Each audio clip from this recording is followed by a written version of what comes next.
Recording in progress.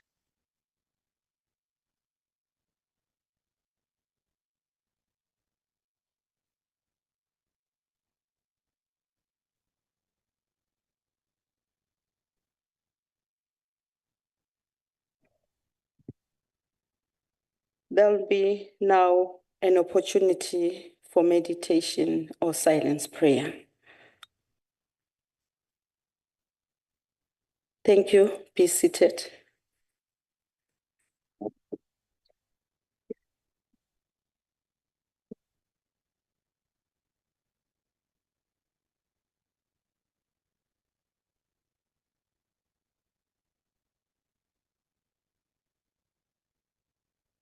Honorable delegates, I would like to remind delegates that the rules, in particular sub-rule 21, 22, and 23 of Rule 103 shall apply in this sitting. In accordance with the Council Rule 229, Sub-Rule 1, there will be no notices of motion or motions without notice. Before I proceed to questions, I would like to take this opportunity to welcome the Minister from the Social Service Cluster, specifically the Minister of Basic Education, as well as all permanent delegates, the MECs and all special delegates, the SALGA representatives in our midst, and the officials that are accompanying the Minister in the House today. And I would also like to remind delegates that the Minister of Higher Education has tendered an apology. Further, I would like to remind delegates that in terms of Rule 229 of the Council rules, the time for reply by the ministers to question is 5 minutes. Only 4 supplementary questions are allowed per question. A member who has asked the initial question would be the first one to be afforded an opportunity to ask a supplementary question. The time for asking a supplementary question is only 2 minutes. The time for reply to a supplementary question is 4 minutes. The supplementary question must emanate from the initial question. Having said that, I now take this opportunity and call upon the Minister of Basic Education to respond to question number 24, which is asked by Honorable Fanny. Over to you, Minister.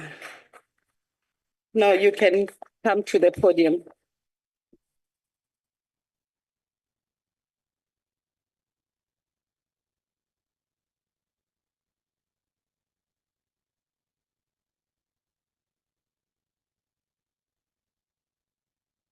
Thank you very much, House Chairperson, and a very good afternoon to the members of the National Council of Provinces.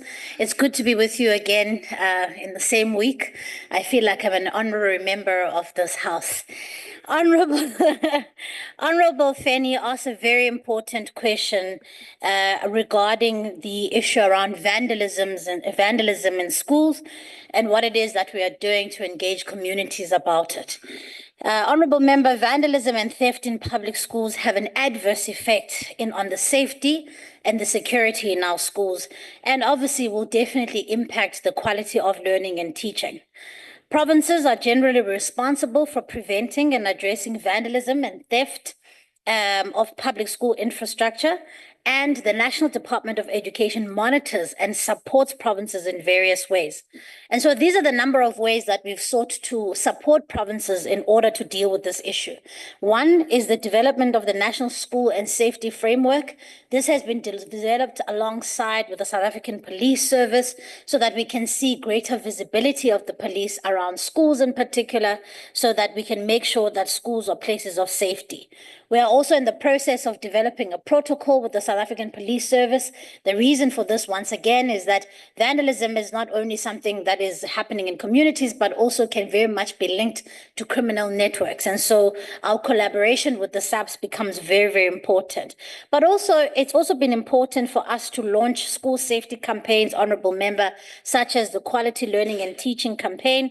And therefore, while the department, as I have since learned, does not necessarily collect, the National Department of Basic Education does not necessarily collect the data of the cost of vandalism at a national level, but this is collected at a provincial level. However, I think Chairperson Honorable Feni raises an important point, and I think in developing the response to this question, I have requested the department that I think it's important that we have a good understanding ourselves as the National Department of a repository of what is the cost of vandalism per province broken down. So going forward, that is what I'm going to be requesting the MECs to do, to be able for us be able to see what it is that we are looking at and the scale of the problem that we are looking at, particularly from a cost point of view. And so that is some of the work that we are doing. But I must also just hasten to add, honorable members, to say that the issue of vandalism is also one that must be dealt with and dealt with by communities. We can't do this simply by deploying SAPs or CPFs. This is something that we need to do alongside with communities, with parents, to be able to raise awareness, to say if you vandalize a school, you are vandalizing a community asset. And you are not only just robbing the children of that community, but you're also robbing future children who may be able to attend that school. Because in an environment that is financially constrained, we are increasingly not going to be able to essentially fix what has been broken. And so we're going to rely on communities to help us keep our schools safe. Thank you very much, Chair. Thank you very much, Honourable Minister. I'm now handing over to Honourable Feni to ask a supplementary question. Thank you very much, Honourable Minister. Thank you, Honourable Chair. Also, thanks, Honourable Minister, in terms of the response that is on the question that has been asked. But, Honourable Minister, as we are saying that the data is going to be collated and then forwarded, indeed, I just want to check in terms of the improvements since there was a signing of a protocol with the police. Whether the department is seeing any form of improvement with that in that aspect of in that aspect with the police. Thanks. Thank you very much. Over to you, Minister. Thank you very much, Chair. Honourable Member, yes, I do want to emphasize again that, and this is, I think, Chairperson, if you'll allow me just to briefly say, this is the importance of being held accountable by honourable members. Because even things that the departments may not have necessarily seen as being a need to be done, but upon receiving this question that says, what have you done to collect the data and the cost of vandalism? We have since learned that there's a gap in the way in which we are collecting our data. So I'm just saying that I just think it's important to note that accounting here makes us better governors at the end of the day. And so this is important, and that's why I thought I should let you know that it is from your question that going forward, the DBE will now collect the cost of vandalism at a national level, collecting this from the provinces. But around the protocol, you are right. So the Minister of Police and I think when I was here on Tuesday, I indicated that it's very, very important for us to work with other departments because the work that we do spans far beyond just learning and teaching. And it is one that really has touch points in various departments. And so the protocol that we had before was sufficient, but I truly believed that we needed something with far more teeth because I believed that it didn't go far enough to give us data and detail of what crime is being committed in which school, what is being done about it. Because ultimately there's a massive gap. We've got 24,000 schools, only 2,000 police stations. So the initial protocol said that we would try and essentially link schools with a particular police station. But ultimately that didn't give that particular school much comfort to say that even when we called, are we calling a police station that's going to be able to respond? So Minister Mchunu and I are in the process in the next coming weeks where we're going to be revealing a revised protocol. And I'm excited about it because his team and the National Police Commissioner have done some important work where they're able to show us per school what crimes have been committed here, if there was a rape that happened, when did it happen, and he's now attaching that kind of data, for instance, to crime statistics. So we don't just have a blanket approach of saying, let every school be attached to a police station. Now we know which schools are high risk, where what is happening, stabbings are happening, whether it's rape that is happening, and we can have a targeted approach. So I'm quite excited about us launching that in the next coming weeks with Minister Mchunu. And I do believe that it's really going to move the needle, not only just on vandalism, but I think it's going to really change the way in which we respond to safety in schools generally. Thank you. Thank you very much, Minister. The next question is from Honorable Du Plessis from DA. Thank you, Chair. Honourable Minister, thank you for being here. You are multitasking. I believe you're in National Assembly later, so the future is indeed female, as they say. Minister, just a question on the role of the SGBs within vandalized schools. The oversight often shows that when SGBs are part of the whole of society approach within the solution, that there is less vandalism. How will you be utilizing SGBs going forward? And are any criminal cases in the works for when vandalism has taken place? Thank you. Thank you very much. You may respond, Minister. Thank you, House Chair. Yes, Honourable Member, SGBs play an incredibly pivotal role. And that's why I was saying to Honourable Fanny earlier on to say we can enter into as many protocols as we want with the SAPs. We can essentially have people patrolling schools. We can utilize money to secure schools. But ultimately, if we don't have the support of the community, if we don't have the heightened support of the SGB, who are essentially representatives of parents in that school, then we're not going to win the war against crime and vandalism in our schools. And this isn't, it just goes beyond just about being crime. It's about understanding that communities need to understand schools are their asset. It's a public asset for their children. And in a financially constrained environment like we have in South Africa, it's going to become harder and harder once schools have been vandalized to quickly replace some of the things that have been done. Because ultimately, a province has an infrastructure plan. If they scratch out a school and says, we've built this, we've done that, ultimately that school now no longer becomes a priority because there are other burning issues. But if SGBs, parents and communities don't take personal responsibility in saying, not in our name, not in our communities. And I must indicate to you that there are places where this is working well, where there are parents and SGBs who are rallying around their schools and they're saying, this is our school. This is the school for our children, and we are not going to allow Amapara to come here and basically vandalize the school. We will do patrols if we need to, because this is about our children's future. So the involvement of SGBs is incredibly important. Thank you. Thank you very much. Honorable Ngobo, to ask the follow-up question. Thank you, Chair. Honorable Minister, what measures your department is taking to support schools in implementing safety and security measures, particularly in accordance with the school's infrastructure, safety and security guidelines? Beyond providing these guidelines, what specific funding allocations, capacity building programs, and enforcement mechanisms has the department established to ensure that schools, especially those in high-risk areas, can effectively implement and maintain these safety and security measures? Thank you. Please respond, Honourable Minister. Thank you very much, Chair. Honourable Ngobo, you are absolutely right. As I indicated earlier to my response to Honourable Fanny, is that yes, over and above establishing the school safety communities, the school safety committees.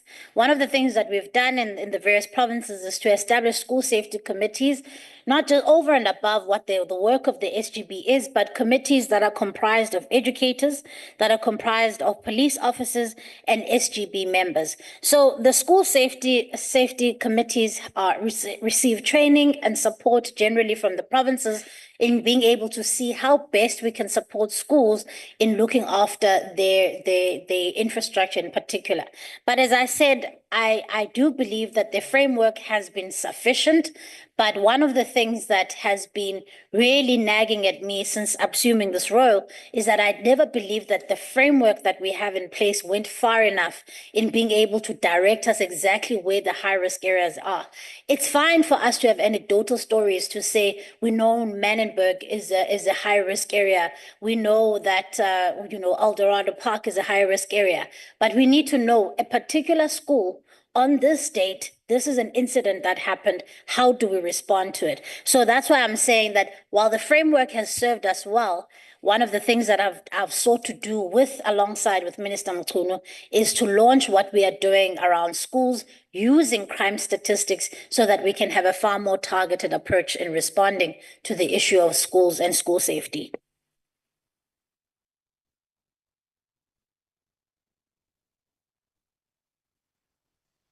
You done, Minister? Okay. No, thank you very much for the response. I'm now moving to the last follow-up question from Honorable Machobeni from EFF. Thank you very much, Speaker. Greetings to the Minister. On that note, I was going to ask what interventions have you taken to combat those factors that are responsible? Then you said you're going to involve the police. And what about the securities? Because police, they do have their own jobs. And also you've mentioned the issue that you've mentioned there's a campaign. You said it's going to be launched. I just want to check the time frame of this campaign, because this thing of vandalism, it's long overdue. Even our department's projects, department spend a lot of millions building that department, all to find out after some time there's no security. Then the department came another millions of rent to revamp that property. So I just want to check what are the timeframes of this campaign that you are talking about, and also the issue of police. What about the security? Because security has already been there in the schools. Thank you very much. Ms. Honourable Member, you may respond, Honourable Minister. Thank you very much, Chair. Honourable Member, absolutely. I think also mandi clarify indobana the protocol that endithetha ngayo is not a campaign. Yes, of course, I would love for amalunga lendlu in particular to go into communities and energize abantu kwi-communities intobana masihoyeni izikolo. Kodwa lena ndizawungena kuyo no Minister Mchunu ayo campaign more than i-agreement umkaya mhlawumbi mandithi yi-MOU ethi i-Department of Education izawusebenzisana ne-Department of Police ngolu hlobo nolu hlobo. Ngoba kaloku isizathu sobana sifuna usebenzisana nabo yinto yobana i-Department of Police or every quarter ireleasa i-crime statistics. So it means into yobana banayo i-capacity yojonga into yobana i-crime yenzeka phi, nini, njani, kwenzeka ephi ni-crime. So sathethathethana ke ngonyaka ophelileyo into yobana kutheni singasebenzisi ezi statistics zenu ukwenzela uba sizibone zeziphi izikolo zethu ezithe kanti zisebungciphekweni, zeziphi izikolo mhlambe kwenzeka khona i-violence ngakhona. So ayo campaign more than ukusetyenziswana ne-targeted approach ethile sizoyazi into yobana mhlambe yabona phapha esuka khona eXhopho bakhona ingxaki yesikolo phantsi sizayazi uba kwenzeka oku noku noku in this kind of frequency ukwenzela uba amapolisa la area azoyazi into yoba aresponda entwenini, number one. Number two, ubuza indaba ebalulekileyo yendaba ye-security. Honourable Member, izikolo nezikolo, remember, uyawukhumbula into yobana ezi zinto zixhomekeke kwii-provinces yobana mhlawumbi kuyaqeshwa security okanye kwenzeka njani. And then more importantly, ayixhomekanga just eprovinsini, ixhomekeke esikolweni. Uba ngabi isikolo sinayo nemali, i-SGB inayo na imali. So sometimes into izikolo bayenzayo, ababinayo mhlawumbi imali yokuthi bazawuqesha security uzawukwazi uba phayana 24 hours. Mhlawumbi baqesha security uzawuba phayana amkela abantwana ekuseni, aphinde avale gates xa kuvaliwe. So it means into yobana nangona izikolo zizama uba no-security ezikolweni, at the end of the day kukhona igap efuneka ibe khona and kukhona i-law enforcement enyanzelekileyo because kaloku yamqonda u-security uba akangumntu ozawukwazi mhlawumbi ubamba mntu utshaja mntu kodwa xa u-involve amapolisa because kaloku i-vandalism ayikusosigezo nje, it's a crime. Because you are actually vandalizing public property. And that is a crime. And in fact, for me, I believe by South Africans, we should be taking that a lot seriously. Ngoba kaloku you're not just robbing esasikolo, but you're robbing futures of children who don't deserve that. So yiyo loo nto ke ndisithi ndifuna usebenzisana namapolisa over and above le nto yenziwa zizikolo ukwenzela uba sizoyiqinisa le nto seyazi uba ezi intervention ziyasebenza kakuhle. Ndiyabulela, Chair. Inkosi, Minister. We are now moving to the next question, and thank you for being deliberate in responding to the first question. We'll now move to question number 8, which has been asked by Honorable Andrianse from DA Northwest.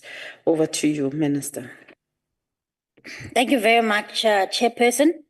The honorable member asks about the steps that have been taken by higher education institutions regarding really closing the gaps around preparedness of some of our matriculants. And so really what I want to really emphasize here, honorable members, if Ningan allow just to switch out honorable member. And unfortunately, I can't code switch in Afrikaans, so you'll have to deal with the English. I think it's important to just explain, because there's a culture in South Africa where we are obsessing a lot about the outcomes of matric results, which is fine. For instance, we've had a record matric pass rate, which is really incredible, and the class of 2024 has proven what is possible. But honorable members, honestly, if we are going to get education right in this country, we have to focus on foundation phase and strengthening foundation phase. And so while the honorable member is asking, what steps are we taking to close the gap between those who leave grade 12 and those who take up first year in university? Number one, we have to realize that should we have a strong foundation phase or foundational learning, honorable member, we won't need to have gaps between grade 12 and first year, because it means by the time children meet every single milestone, they are able to be well equipped to leave school and basically take on any subject that they want, any degree that they want, should they choose to go to institutions of higher learning. And so on the one side, I think it's a sector-wide response to say, this is how we ought to respond to the question of where are the gaps. Yes, there are some gaps, but I think we are also seeing some really encouraging, for instance, some encouraging statistics. One of the things that we saw in the last matric results was that 64% of all bachelor passes came from schools in the quintiles 1 to 3. Now, those are the poorest schools in our country. So it means that something is going right in terms of making sure that the standard somehow is being increased. But it's simply not enough for us to obsess about where children are between grade 10 and between grade 10 and grade 12. We have to strengthen foundation phase. We have to make sure that we've got enough teachers in the foundation phase who are able to teach accordingly. We need to make sure that we review. One of the things that I've committed to doing, honorable member, is reviewing the post-provisioning norms that dictate how many teachers are allocated where, so that we can have more teachers that are allocated at a foundational phase, because the research is very clear. If we strengthen foundation phase, we will make sure that there will be no gap between learners who leave our matric system and who go into university, should they choose so. And so we've also had some engagements with institutions. I convened an engagement with institutions of higher learning with deans and heads of institutions to say, how can they help us in terms of saying the teachers that you are producing, are they able to assist us in this way? Number one. Also, how can you assist us in saying, what are some of the gaps that you're identifying with our learners when they leave grade 12? But mostly, really, the big focus is making sure that we strengthen foundation phase. Thank you. Thank you very much. Honorable Andriansi, any follow-up questions, supplementary? Thanks. Thank you, Honourable Minister, for giving a very elaborate and inclusive and on-point answer. I would just like, however, to ask you still, how will you measure the success of the strategy and the strategic approach that you've just mentioned in addressing the little bit of gappies that still remains after employing the teachers and deploying them to the certain areas with the gaps identified? Thank you. Honourable Minister. Thank you, Chair. Yes, the honourable member is right. What will success look like for us as the Department of Health, of the Department of Education? Number one is to make sure that we're improving access to quality early child development. Having really inherited ECD to education, it means that we are able to, from the ages of 2 to 5, already start tailoring educational programs for learners who are much younger, so that when our children get to the age when they take that entry exam in grade R to go to grade 1, they're ready. And then when learners get to grade 4, they need to be able to, and these are the key milestones then, honorable members. So what for me success looks like is not whether or not the child passes grade 12. What success looks like is whether the child is still within the required standard they ought to be in the class that they are in. So when there is a systemic test that they need to take in grade R to assess if they're ready for grade 1. When they get to grade 1, they are there in the foundation phase, then they need to take a test in grade 4 to test whether they can read and write for meaning. And currently in South Africa, almost 80% of our learners in grade 4 are not at the level where they should be, and they cannot read for meaning in any language. That for me is the big crisis. That for me is where the gap is. And so with every single test, whether then it's in the senior phase, in the FET phase, they need to be able to meet these milestones. And then of course we can get to between the grades 10 and 12. And I can guarantee you, honorable members, if we strengthen our foundation phase 1, we are going to see far more confident learners who will take on difficult subjects like maths and science and technology. We are going to see a retention rate in school where learners are going to stay much longer, because failure does make children leave school. We are also going to see children who are able to leave and be able to pursue either an academic degree or to say, I want to go on and do a skills-based qualification. But we have to make sure that they are not being left behind, because statistics show that if a child is left behind from 10 years old, it almost is impossible for them to catch up at an adequate level. So I think for me, those things are quite important. And of course, there's other detail around how the use of language, particularly mother tongue-based bilingual education in the foundation phase in particular, how do we make sure that, so I do probably sound like a broken record, but it's because I do believe that historically, there's been an overemphasis in our grade 10 to 12 class cohort of learners. And we allow children to fall behind and then obsess in between those 3 years that, are they doing well? Make children stay in school longer, not have weekends, sleep in classrooms. Those things are unfair, honorable members. Children should not have to do that. They should be able to go to school. They should be able to go home. They should be able to have balanced lives. This is why some learners are even in danger of being targeted in their communities, because we are now obsessing about these targets and we're obsessing about supporting them, these interventions. But if we get the foundations right, then we don't have to worry about whether or not they'll be successful even beyond high school into university. Thank you, Chair. Thank you very much, Minister. I'm now taking a follow-up question. which is asked by Honorable Finis from ANC. Thank you, Honorable Chair. Thank you, Honorable Minister. Honorable Minister, there are schools who have decided not to teach mathematics and instead teach the learners literacy mathematics. In order to improve their pass rate, what is the department doing to explain to the school governing bodies the importance of teaching learners mathematics and encourage schools to teach maths? Thank you. Thank you very much. Over to you, Minister. Thank you, Chairperson. Honourable Member, you are right that we have seen this trend happening on many levels. The one is certain schools who would discourage, for instance, learners from taking pure maths and say you must take maths literacy because they are worried about their matric pass rate. And so these are the kind of dangers I was warning about a little bit earlier about saying obsessing about the end product, but not the foundations of the system. So then you've got some schools, and of course, on the one level, as you're asking, what am I doing about it?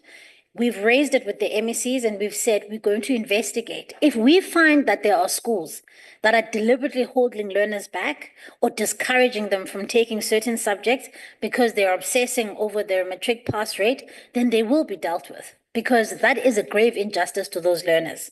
That's the first thing. So about what it is that we are doing. Number two, as I said, now we are obsessing about the outcomes because we got the foundations wrong.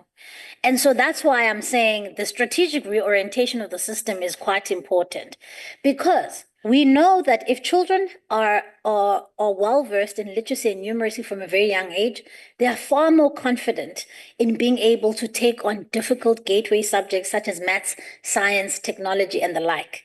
So you're not going to fix the problem by going to children at the age of grade 9 and saying we are forcing you to take pure maths or take pure maths literacy because you're not performing well.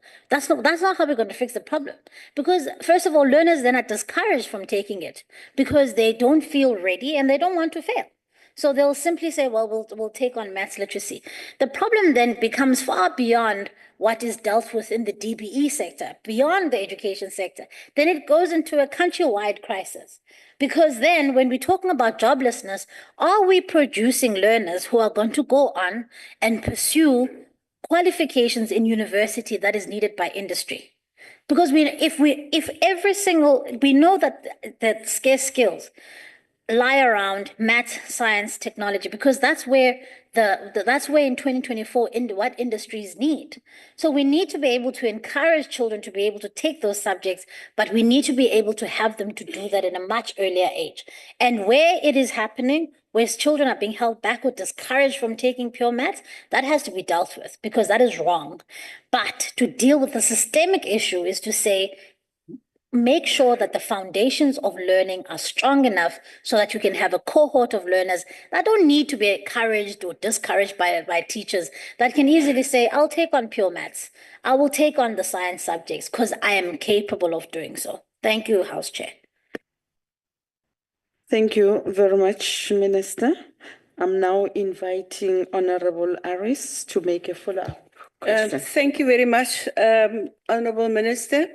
You have partly covered my question. However, I want to ask you, what are you doing or what intervention do you have to take in this maths and science technology to disadvantage and remote schools? And then also, as the country are grappling with food security, what is your plans to bring subjects like agriculture, engineering, those scarce skills in order for learners, when they finish matric, to be ready to get into the mainstream of the economy? Thank you. Thank you very much. Honourable Minister, you may respond. Thank you very much, House Chair. Thank you, Honourable Member.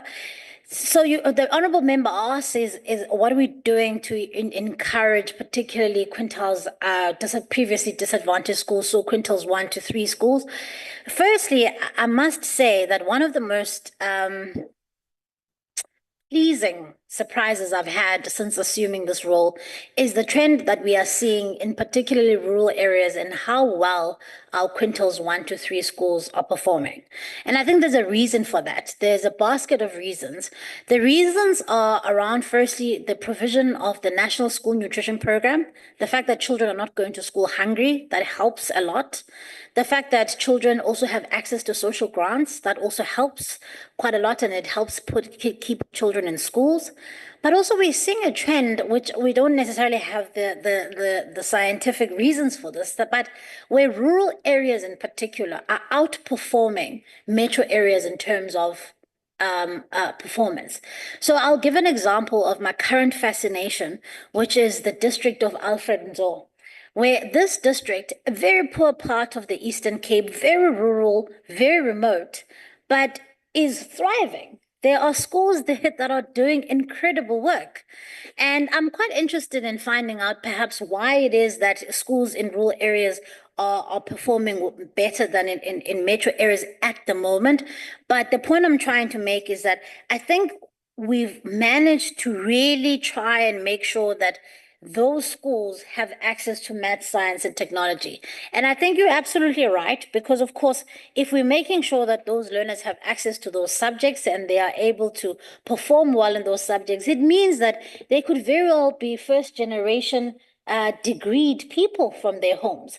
They could essentially be the ones that go and enter into the formal economy and really pull their lives out of poverty. So it's absolutely important that we have a particular focus in saying, how do we support teacher development in those areas? How do we make sure that every single school, regardless of where it is, that we've got learning and teaching material at the school, that we make sure that the post-provisioning norms are updated so that, again, in the foundation phase at those schools, we've got strong foundation phase. And of course, the other support functions, like I said, the school nutrition, which really becomes an important part of supporting children who come from poor backgrounds. Then lastly, the issue around agriculture and such subjects. We do in the Department of Basic Education have technical high schools, for instance, or schools of skill. And we found in the statistics in the current matric results that we saw last year, interestingly, the uptake of those subjects is still quite low. And so the numbers are quite minuscule. And one of the things that I've done as a result to try and address this is to create a bilateral engagement with us and the Department of Higher Education. So in fact, last week, the minister and I met and we discussed ways in which DBE and DHET can essentially work together so that when children who want to leave school in grade 9 go to a TVET college, then we know where they are. We know if they are acquiring the skills that they need to go into the jobs market. So I think we haven't always synthesized or synchronized the relationship between DBE and DHET. And I think in order to encourage a lot more learners to take those technical subjects, we need to get that relationship right. Thank you, House Chair. Thank you very much, Minister. The last question on this question is from Honorable Briet from Freedom Front Plus. Thank you, Chairperson.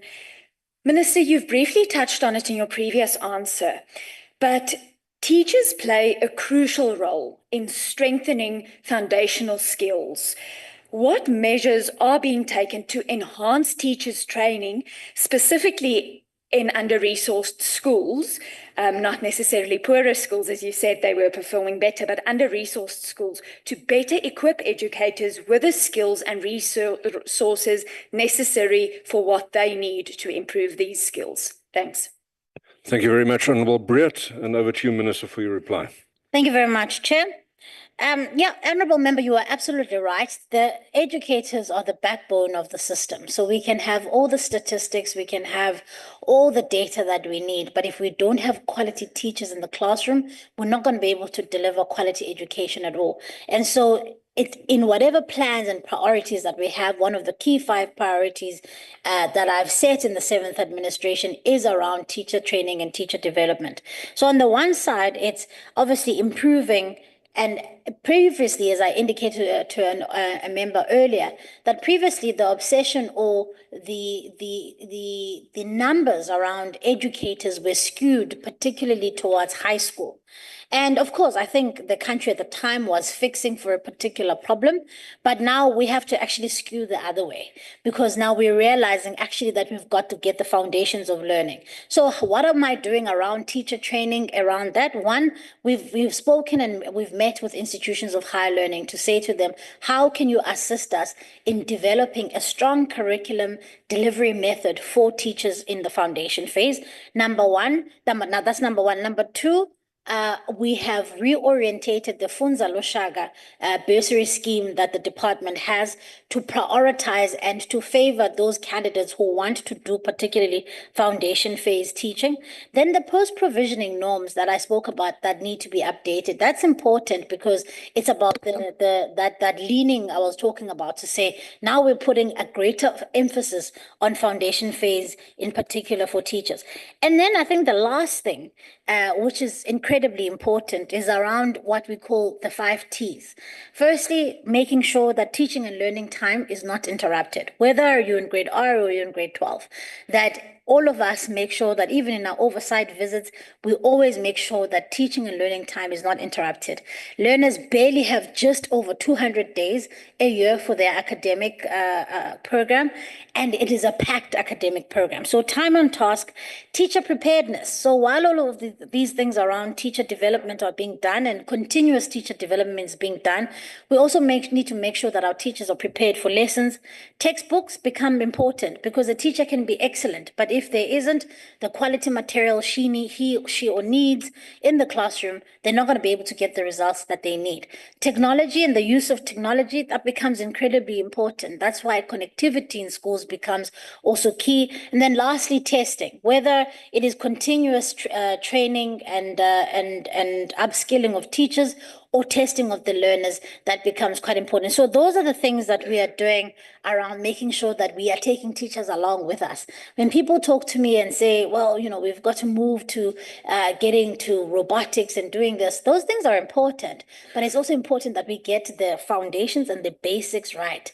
And also we don't leave teachers behind in that conversation because they're the ones who have to do the delivery in the classroom. Thank you, Chair. Thank you very much indeed, Minister. Honourable members, before we move on, I think it's appropriate for us to acknowledge some visitors in the gallery today. We have Ms. Una Yellowlee, who is the principal of the Yellowwood Environmental Prep School in Midvaal. With her is Noreen Nordier and 2 of her star students, Dominique and Donovan Murray. So welcome to them. Today is about them. Honourable members, we move on to question number 26.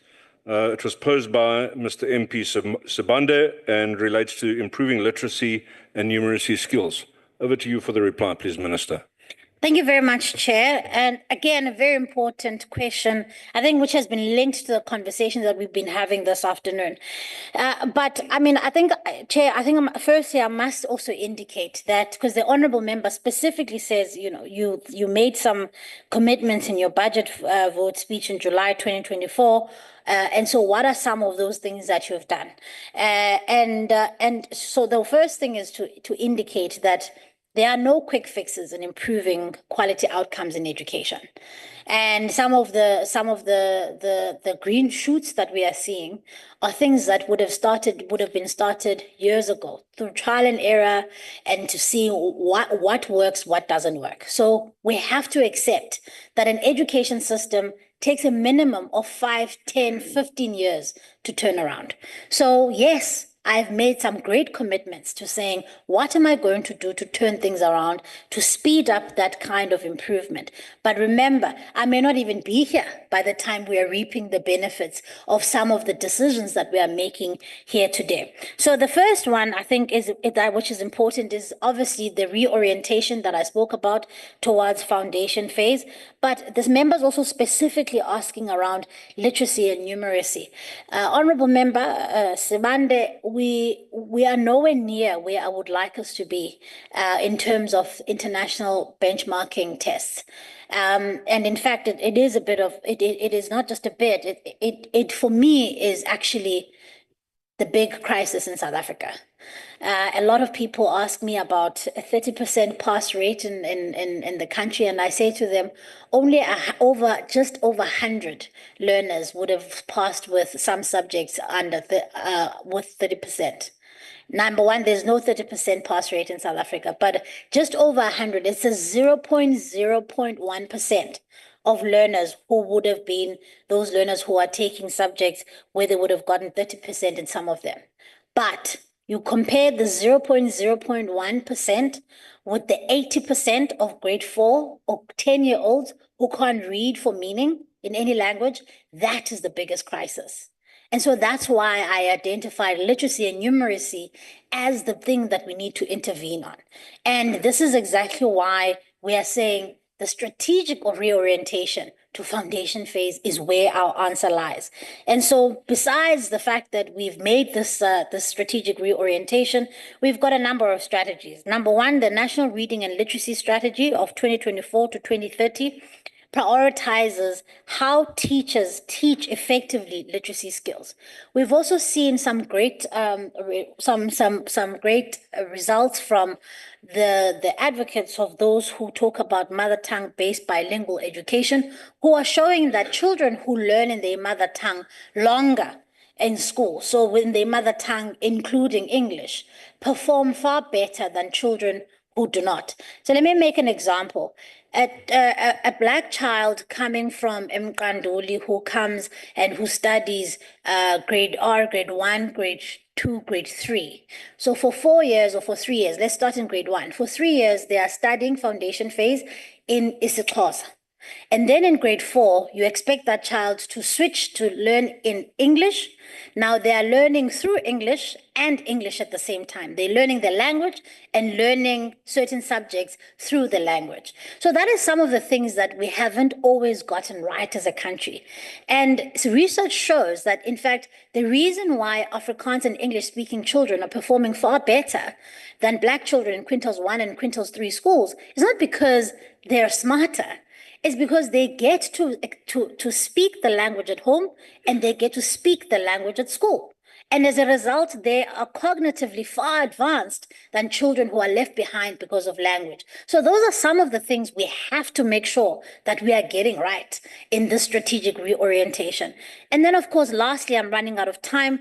I had also indicated that I'd be establishing the National Education and Training Council, which will be advising me particularly on matters on how we strengthen curriculum and the curricula that is delivered, particularly on some of these things that I've indicated here that need to be resolved. Thank you, Chair. Thank you very much indeed, Minister. Mr. Sibande, I'm sure you have a follow-up. Thank you, Honorable Minister, for the response to my question. Honorable Minister, does the department have any time frames of finalizing the alignment of teachers' training of universities in line with the department's program of improving literacy? Thank you. Thank you, Honourable Member. Over to you, Minister. Thank you very much, Honourable Sibande. Yes, I mean, so firstly, I think the linkages between teacher training and our relationship with universities is one that is ongoing. And that's why when I came in, one of the things I identified is that one of the unintended consequences of separating DBE from the Department of Higher Education is that while it allows two ministers to focus on particular sectors of the system, the problem then becomes is that we've become disjointed. So higher education focuses particularly on their own thing. Then there's a bit of a Berlin Wall or a Chinese wall. Yes, the Berlin Wall went down. So the Chinese wall between DHET and DBE, where we're not speaking to one another. Because the reason why that's important, Honourable Member, is because what we are seeing is that institutions of higher learning are offering academically strong, they are producing academically strong teachers. But where they are lacking is the pedagogy of teaching, so the method of teaching. So a teacher will leave university academically strong, but they get to the classroom, and to get to the and the skill of teaching is in itself part of the training that should be happening. So we are identifying this and saying there's a problem here. These people are great at the subject knowledge, but they're not necessarily as good at teaching. And so that's why also the generational mix in schools is becoming important, because the older teachers are excellent at the method of teaching, but they may not necessarily be experts in the subject. So the generational mix is good, but Honorable Samara, to your question, institutions of higher learning and us have to start speaking to one another a lot better than we have in the past. And that's why I convened the meeting with the deans and the heads of institutions a couple of months ago to say, we need you to assist us in producing teachers that are going to hit the ground running when they get to the classroom, that are going to hit the ground running when it comes to focusing on literacy and numeracy, focusing on teaching in mother tongue-based bilingual education. How do you teach in a bilingual class? Teachers who are going to be well-versed in saying, how do we make sure we support learners so that they can be strong readers by the time they get to grade 4? So I think the answer lies in both myself and Minister Ngabane in saying, we're going to break down that wall that exists between DBE and higher education. And the education system needs to be seen as cyclical, as a system where a child from the ages of 2 all the way until they leave Matric through the higher education system, and maybe perhaps if they're going to be educators, back into the education system. And I think perhaps the unintended consequences of separating those two departments gave us a false impression that somehow education or basic education starts from grade 1, ends in grade 12, and the like. And so I think now with the two new ministers in the portfolios, I think we've realized that we have to have greater alignment so that we can produce teachers who are going to assist us with the crisis I articulated a little bit earlier on. Thank you. Thank you, Minister. The Honourable Peza now has an opportunity for a follow-up. Well, thank you very much, Chairperson. Minister, this brings me to, now that you have responded to the early learning for positive outcomes, to the hegemony of and the institutionalization of languages, of mother tongue learning. With the 2021 progress in international reading and literacy, which also shows that outcomes of reading for meaning in mother tongue, to what is the extent of your of action from your ministry to reverse the tyrannical behavior of provinces to ensuring that the hegemonic status of the mother tongue languages as a priority for learning at the early stage? Thank you very much. Thank you, Honourable Peza. Then to you, Minister.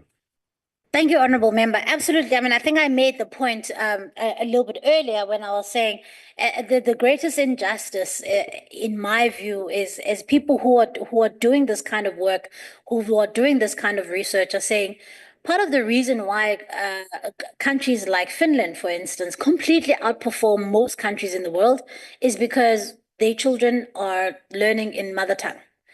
Does that mean that they are going to be any less qualified to go into the job market? No. But we also have to be honest and discuss a societal problem here, Honourable Member. One that says that we have an issue in selling to parents that having your child learn in both their mother tongue and English at the same time only assists them. Because you'll find abazali besithi umntanami andifuna afunde ngesiXhosa uzasaphi.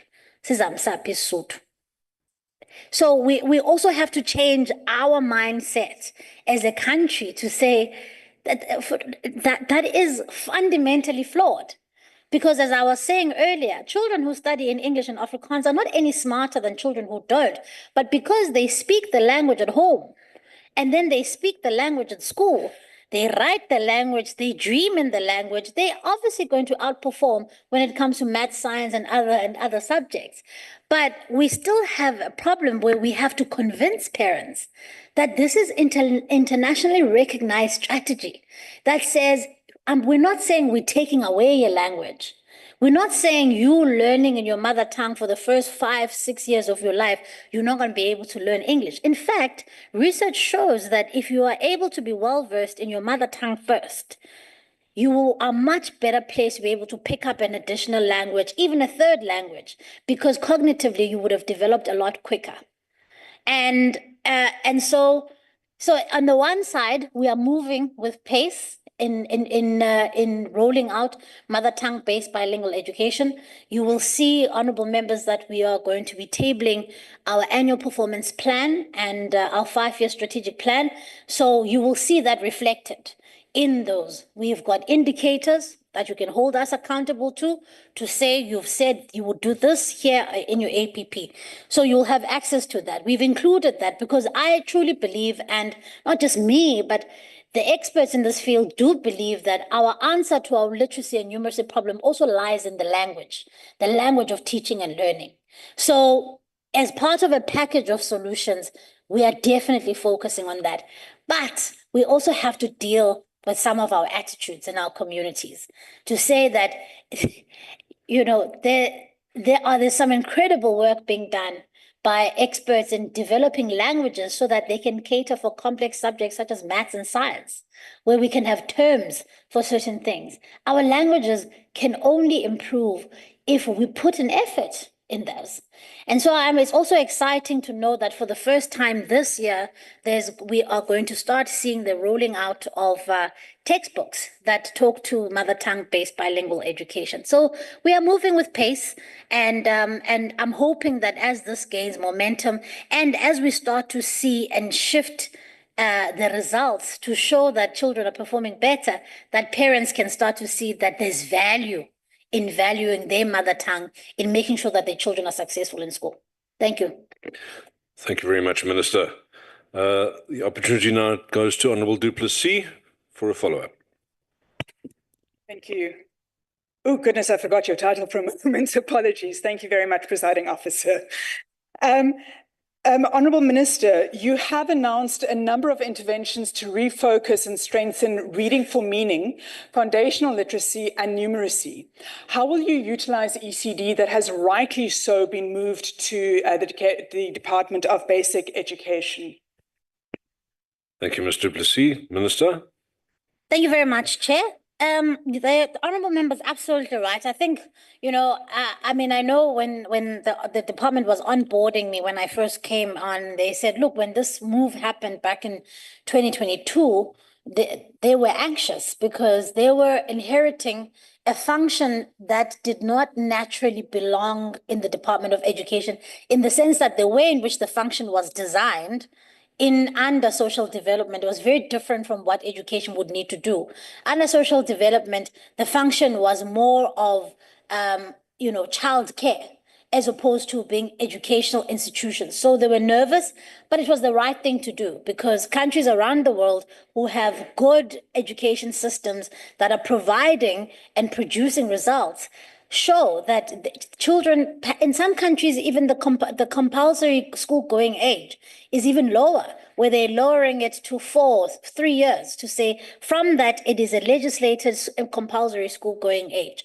And so now in South Africa, with the South African Schools Act, as has been amended by the Bela Act, it says the compulsory school-going age is 6 years old.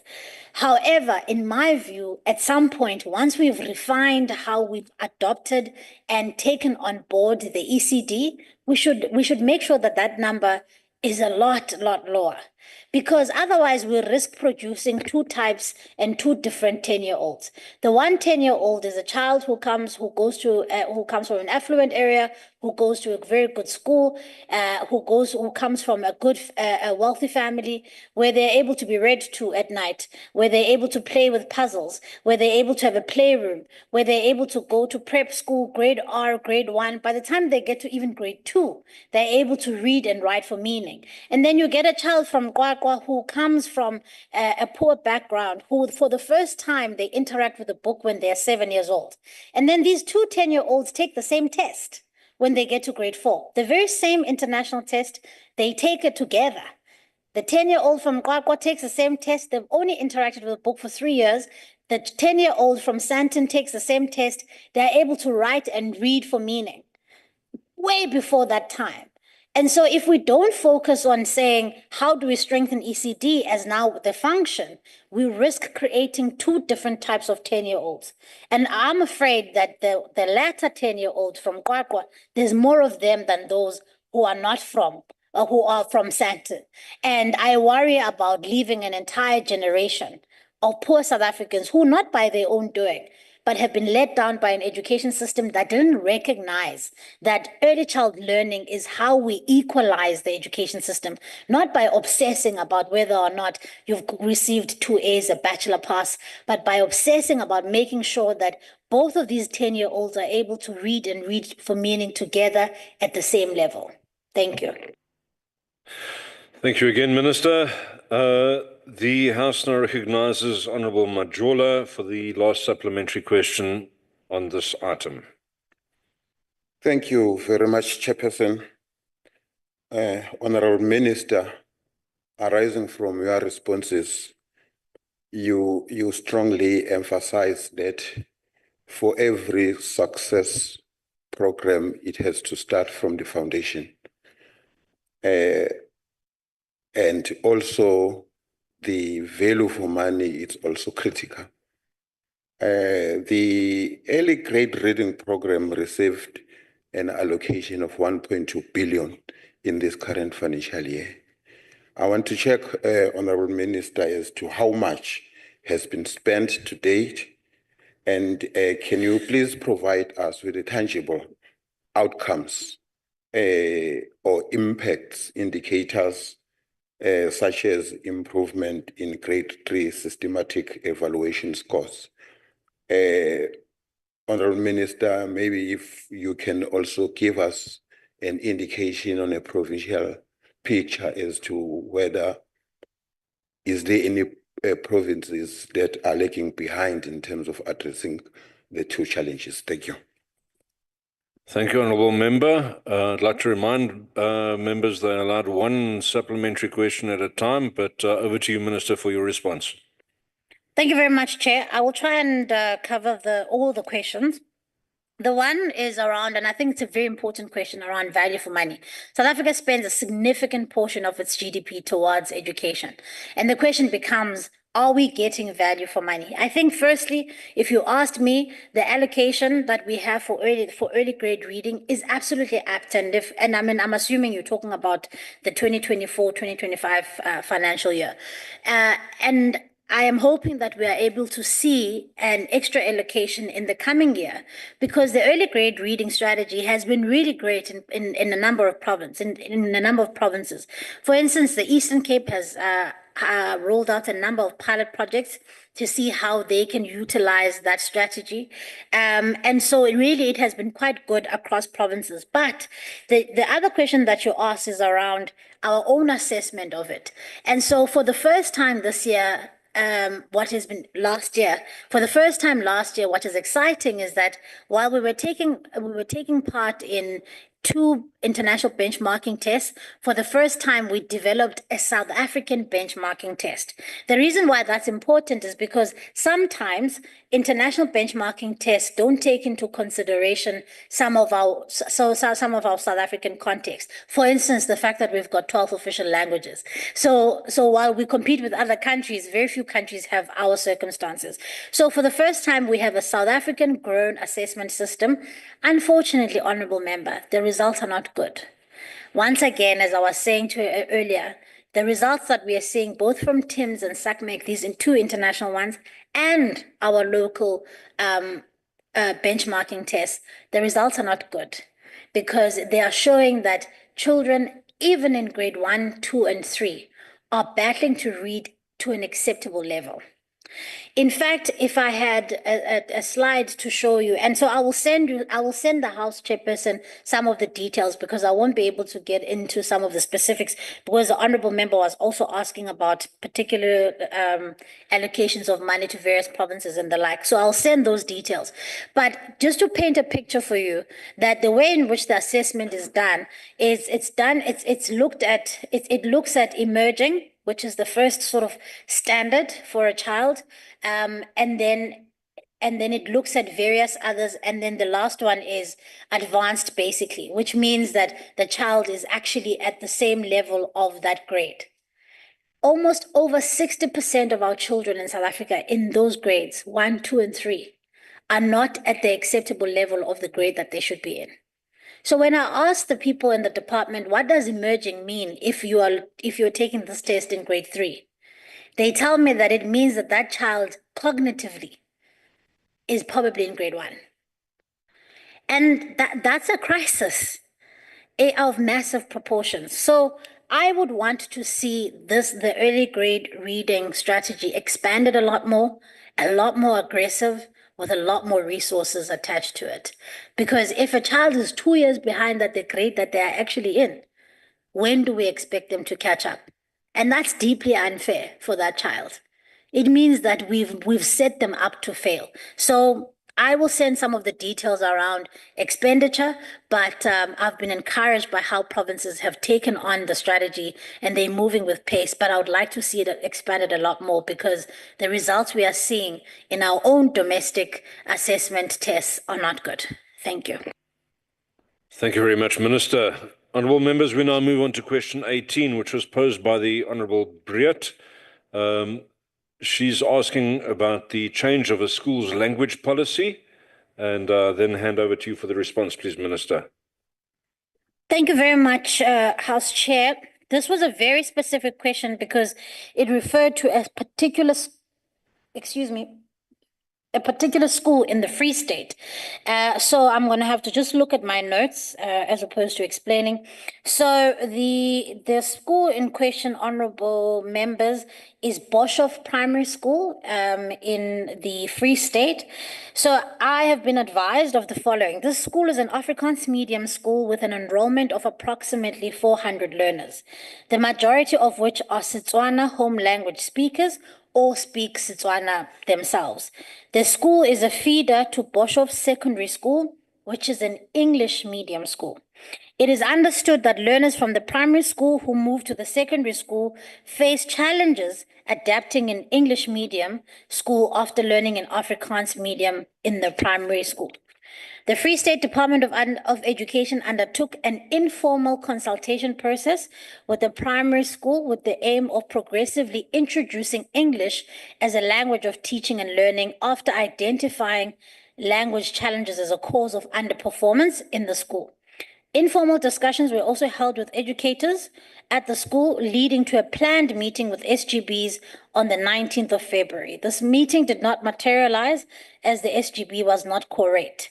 The Free State Department of Education has now advised me and has undertaken to continue to consult with the SGB and the community in line with Section 6 of the South African Schools Act as amended. These processes must be undertaken with substantive and procedural requirements of Section 6, read with the Promotion of Administrative Justice Act. So I had to read that because, as I said, it's a very specific case of a particular school. So I had to obviously reach out to the province for them to advise on the matter. Thank you. Thank you, Minister. Honourable Breert, over to you for a follow-up, please. Thank you, House Chair. Thank you, Minister, and thank you for that answer. It was a very specific question because we received calls from teachers and from parents in that community that are very worried and that had this really approach where they were told boom, this is what's happening. There was, to my knowledge, it says an informal consultation, but the majority of the parents were not called and were not informed of this and led to this. So, Minister, my question would be, how will you ensure that taking into account the new act, the new Schools Act and language policies being in effect, how will you ensure that correct communication channels are being followed and will correctly being followed to ensure that there is not one-sided changing and inputs from a department side without the necessary involvement from the community? Thank you. Thank you very much, Honourable Breert, and then back to you, Minister. Thank you very much, Chairperson. So I think perhaps to answer the honourable member's question, I should perhaps deal with it from a principal point of view and deal with it in terms of Section 6 of the SA Schools Act as amended by the Baylor Act.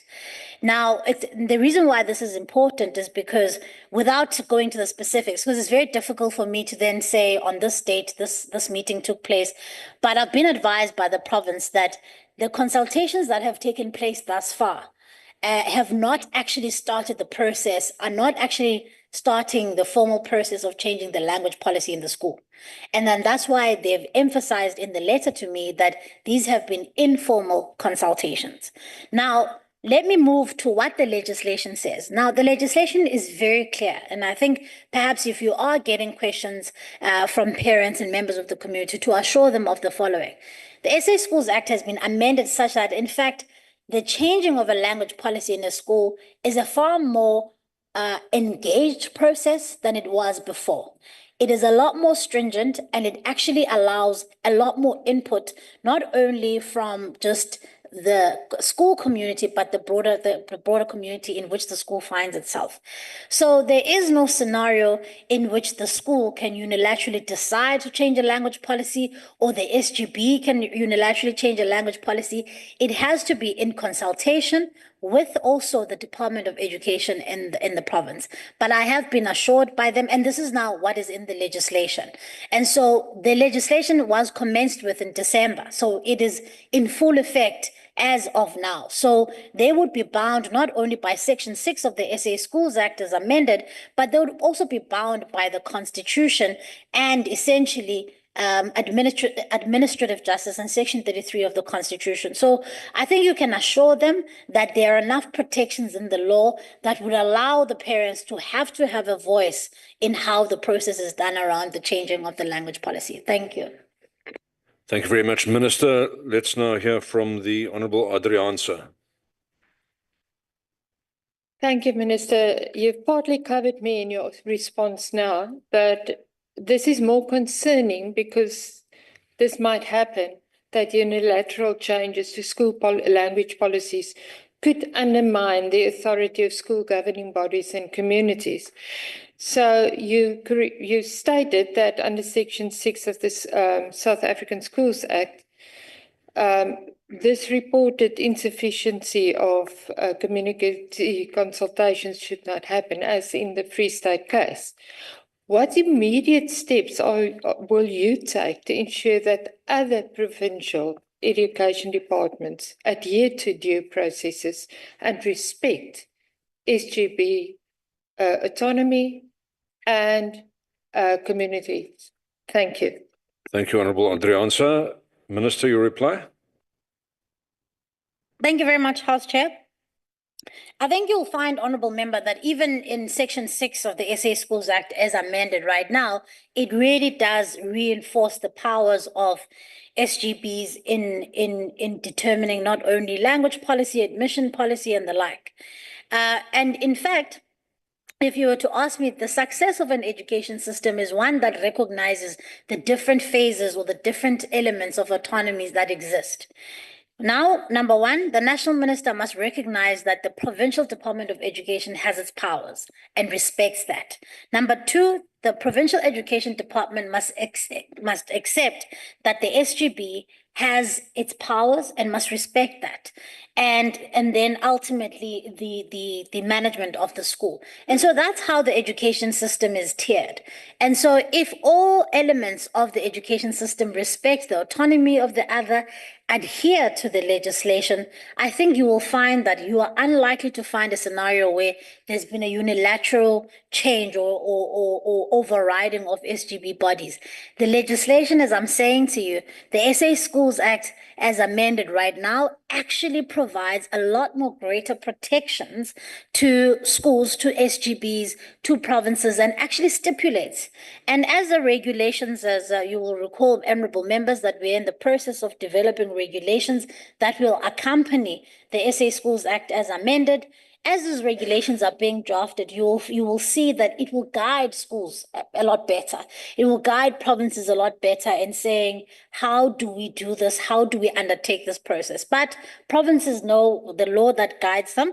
And I think that parents, children, communities can rest easy in knowing that they not only have the backing of the Constitution, but they've also got the backing of the law. Thank you, Chair. Thank you, Minister. Honourable Makasini, it's now your chance to ask a supplementary question. Thank you, House Chairperson. Thank you, Minister. I think we'll cover a little bit, but to avoid the repeat of Boshoff, what measures are you going to put in place so that you make sure that the governing body and the school management and all of them will respect one another? So you need to put intervention. What intervention are you going to put in place to avoid the repeat of Boshoff? Thank you. Thank you very much, Honourable Makasini. Back to you, Minister. No, ndiyabulela honorable member, and unyanisile into yobana ke kuzawubaluleka ke njengoba i-SA Schools Act iamendiwe nje, kuzawubaluleka into yobana i-provinces and i-SGBs nezikolo are guided effectively into yobana bazawuimplementa njani ilandelo lomthetho. So number one, ndawokuqala ikudevelopa i-regulations. Ndanditshilo ke kunyaka opheleyo emveni upresident ebeye wakomensa with i-legislation, ndatsho kunyaka opheleyo into yobana siza kwenza izinto zibe mbini. Number one, develop regulations, sizazileqa ezi regulations so that zizaya for public comment. Kulapho ke nani nina bantu abangababhali bomthetho can comment, can make submissions. Kulapho ke abazali, izikolo, provinces can make submissions. We do then the public consultation of the regulations. Na okwesibini sitshilo into yobana siyabawela into yoba sifake into i-guidelines ezithile ezizathi ziziguide izikolo on xa benengxaki enjena okanye mhlambi xa kufuneke betshintshe i-language policy ithini imiqathango funeke beyilandele, because kaloku njengoba usitsho to not have a repeat of this, apha abazali don't feel consulted, uthini umthetho. And every single school and SGB honorable members has to even a provincial education department has to adhere to what the law says. And the law is clear. In Dobana, this is not a decision that can be made by a province. This is not a decision that can be made by a school or sodwa. This is a decision if nega yenzwe by zonke as entities being tetangayo, the provincial education department, abazali through SGB, ne management yes school. So that's how I think we're going to deal with the issue. And I think also what also empowers SGBs is that now there's legal clarity. Before, there's legal clarity where even they do believe in Dobana, there's some powers that are being eroded from them. They can seek legal help from the courts. And I think the courts would be, because the courts have in the past expressed themselves on this very thing. There's case law that we have. So equally precedent in where the courts have said, this is how you protect the autonomy, SGB, this is how you protect the autonomy, yabazali, nakanjalo. So I think, again, I want to assure the House in Dobana, sinomthetho ozaba protector abantu, nezikolo, plus ne provinces, in particularly in dealing with language, admissions, and the like. Diabule. Thank you very much, Minister, and that's probably a good time to appreciate the services of the translation team that sits behind and makes our jobs easier. So thank you to that hard-working group of people. The last supplementary question on question 18, opportunity goes to Honourable Mokwele. Thanks very much, House Chair, and thanks very much, Minister, for availing yourself in this House for the second time. Minister, it is obvious that the school in question, the majority of learners there is not Africans home language speakers. But in the main, bana ba bantši bana ba bantši in that school ba bua Setswana. So, Minister, and also more importantly, Minister, the feeder school, called Boshoff Secondary School, is an English medium school. So my question to you, Minister, I just want to find out, is there any way in which the learners of this primary school can improve at an English medium high school without addressing the teaching foundation at that primary school? I thank you. To you, Honorable Minister. Thank you very much, Chair. I was worried Ndobana uzawubuza if ngiyakwishisha na, and I was frantically looking for my my earpiece, but no, I ndukuvile baba. Thank you very much for being kind to me. But so you asked an important question, and I think, look, again, I don't want to get into the specifics of the particular school because I want to allow the province to deal with it, and because it looks as though it's something that they are dealing with. But I think also what is being lost, I think, in the debate in South Africa at the moment around language and use of languages in schools is that what this new legislation does, how the SA Schools Act is amended, is that there isn't a scenario where one language will be replaced by another.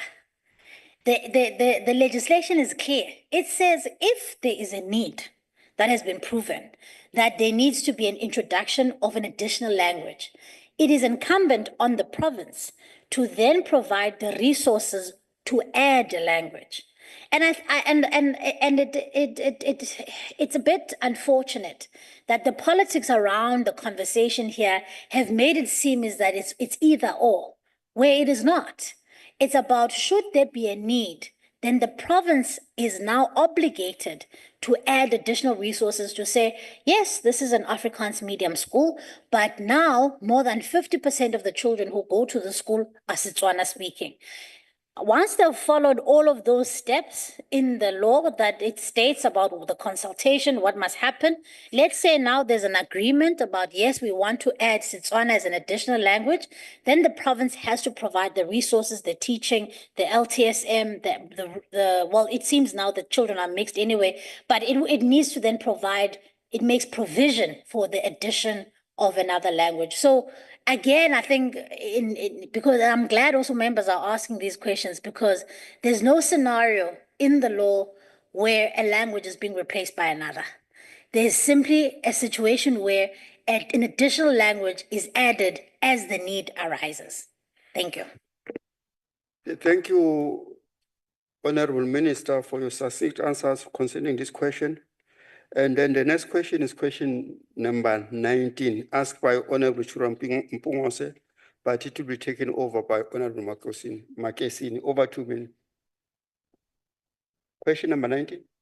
Oh, sorry. Sorry, Chair. I was waiting for the question.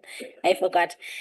The honourable member asks around the issue around collaboration with McDonald's and the My Desk schools and advertisements in schools. The first thing also is to say, number one, the department has not entered into any formal corporate agreement with McDonald's. Now, let me explain the model that My Desk uses. My Desk is an independent entity. It's called My Desk Global.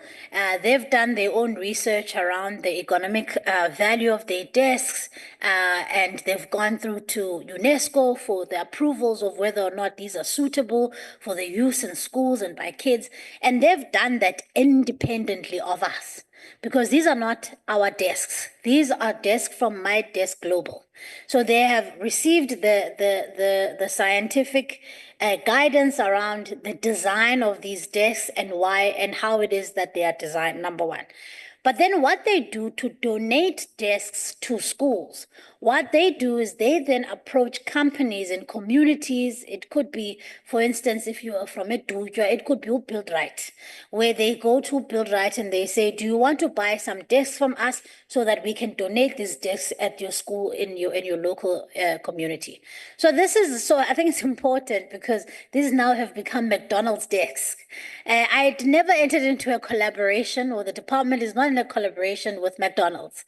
My Desk Global is the one who McDonald's bought desks from My Desk Global and donated those desks at that school where I handed them over. It's not only McDonald's, there are various companies who are buying these desks from My Desk Global and they're donating them. You would have seen some have been donated in the Eastern Cape, Abakayabam, they would confirm. Some have been donated in the Eastern Cape and the like. So that's the model. I think it's important to clarify. I didn't, there've been some interesting commentary around this, but it's important to clarify that that is the case. Then I want to speak to the issue around school furniture, honorable members, which is a very serious matter. And I think I answered this when I was here on Tuesday. 2.4 pieces of school furniture are missing in our system. 2.4 million pieces of furniture. Yes, ma'am. They are missing, as in there is a shortage of 2.4 million pieces of furniture in our schools. Now, that is a crisis, right? It does not mean that departments, when they go to corporates to say, help us meet the gap, that they're saying we negate our responsibility to provide this. Because ultimately, it is the responsibility of provincial education departments to provide the furniture to schools. So they're not saying we're not going to do this, but they're saying the gap is so large that we can't actually meet the demand at the rate at which we need to meet it.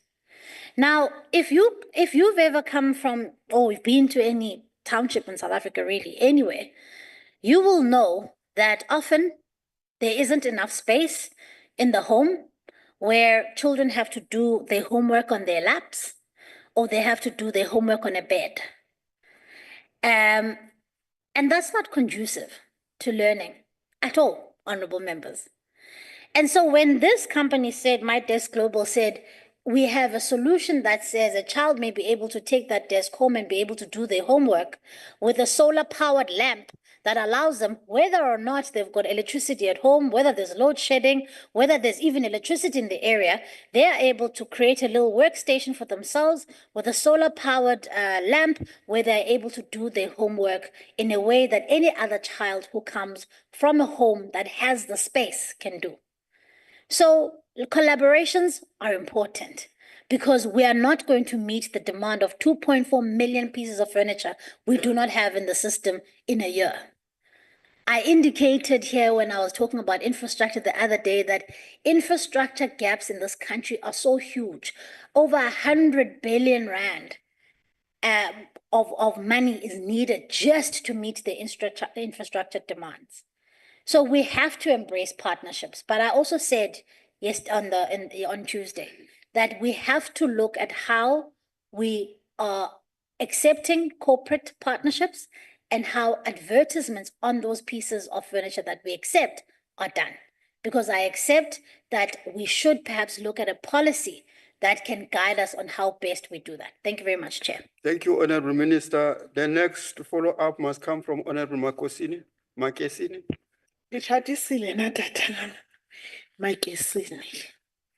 Thank you, Chairperson. Minister, Honorable Chirwa Mpongos, uthendibuze alento yokuba ndiyayiva uthi donation.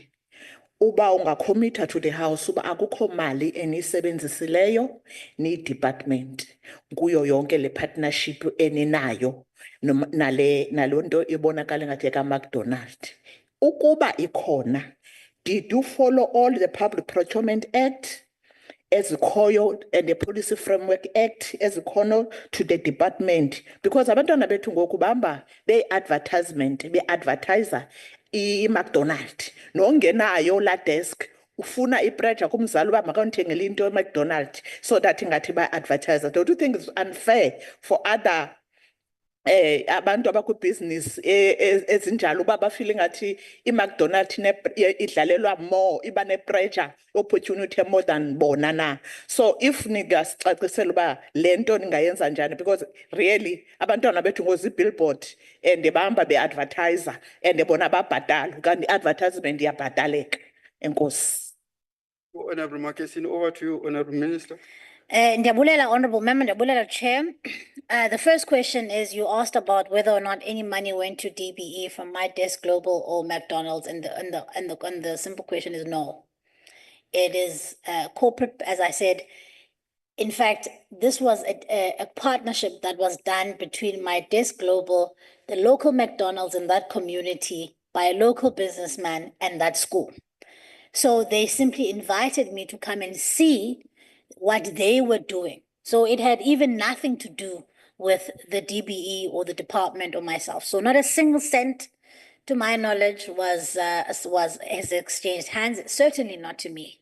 And I would be more than happy, Honorable Chair, if in fact the House would like to see that, and I would be more than happy to submit my financials to them to show that really I do live within my means and there's no injection that comes from other sources. But Honorable Member, you asked another important question, and I think ibalulekile lo mbuzo ubuzayo. Le nto bendisitsho ke ngoku bendiyiphendula okokuqala into yobana sizazidinga i-collaborations with the corporates, because apho ikho khona imali in the private sector, they need to assist us. Xa ndisithi uba i-need inkulu from what we have in the public purse. Asinamali. South Africa has no money.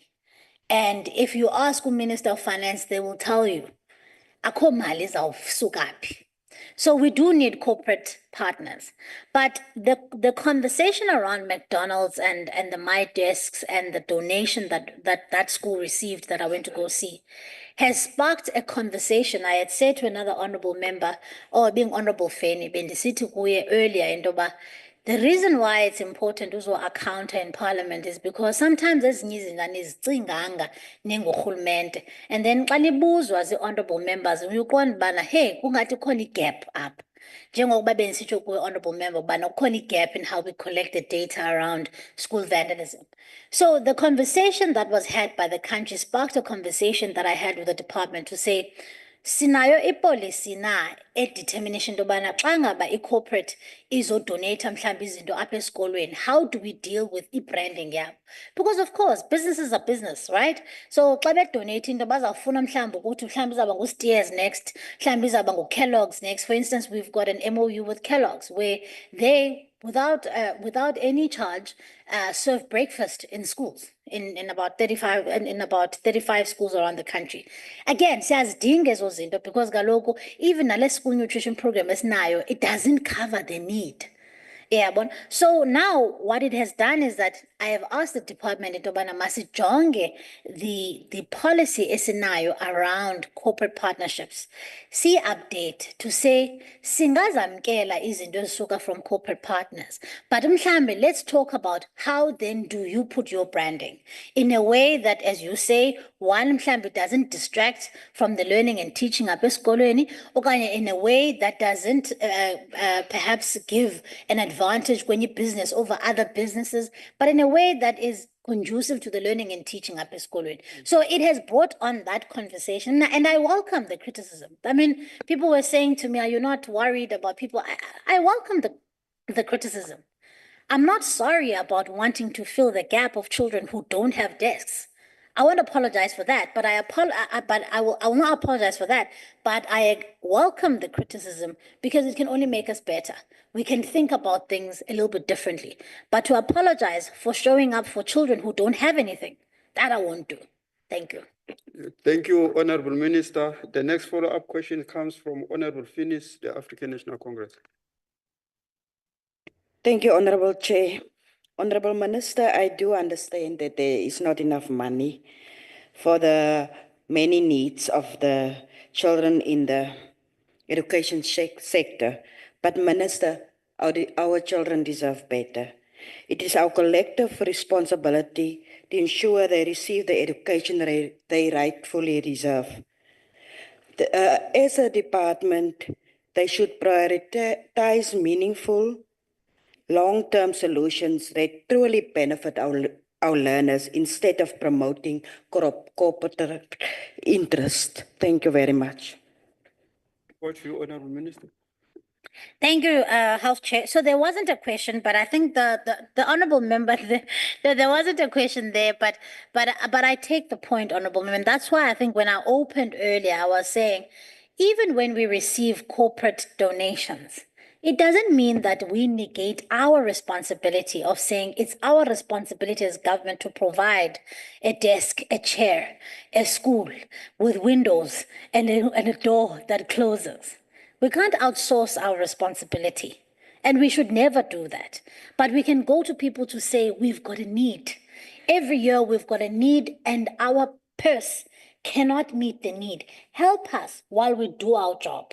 But we will never, ever, ever negate our responsibility as government to do the things that we ought to do. You're right. The 13.5 million learners in South Africa deserve the absolute best of ourselves. They deserve the best of what we can provide. They are not the ones who are responsible for poor policy choices over the past decade and a half. They are not the ones that are responsible for money that has been lost to corruption over the past decade and a half. So they require us to, yes, I can't go to a 6-year-old and say, I'm very sorry, there's no money. We must make a plan. Because you see, education is immediately realizable in the Constitution. It doesn't say when you have money, please make sure that you provide quality education. It says immediately. So at 6-year-old, a 12-year-old, an 18-year-old expects its government to make sure that it does its job. You're right. We have to say that we're not going to outsource our responsibility. But the reality is that poor choices have been made. There have been leakages in government. We have lost trillions of rands to corruption. And now we sit with a public purse that is stretched, where South Africans have to contend with a VAT increase, where people are struggling to make ends meet, and government is struggling to fulfill its responsibility for social services and for things like education, healthcare, and police. So I agree with you. We can't outsource our responsibility. And I can't go and tell a 6-year-old that there was state capture in your country. I'm very sorry that you can't have a desk. We have to lead. And part of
that this benefits all the children in South Africa.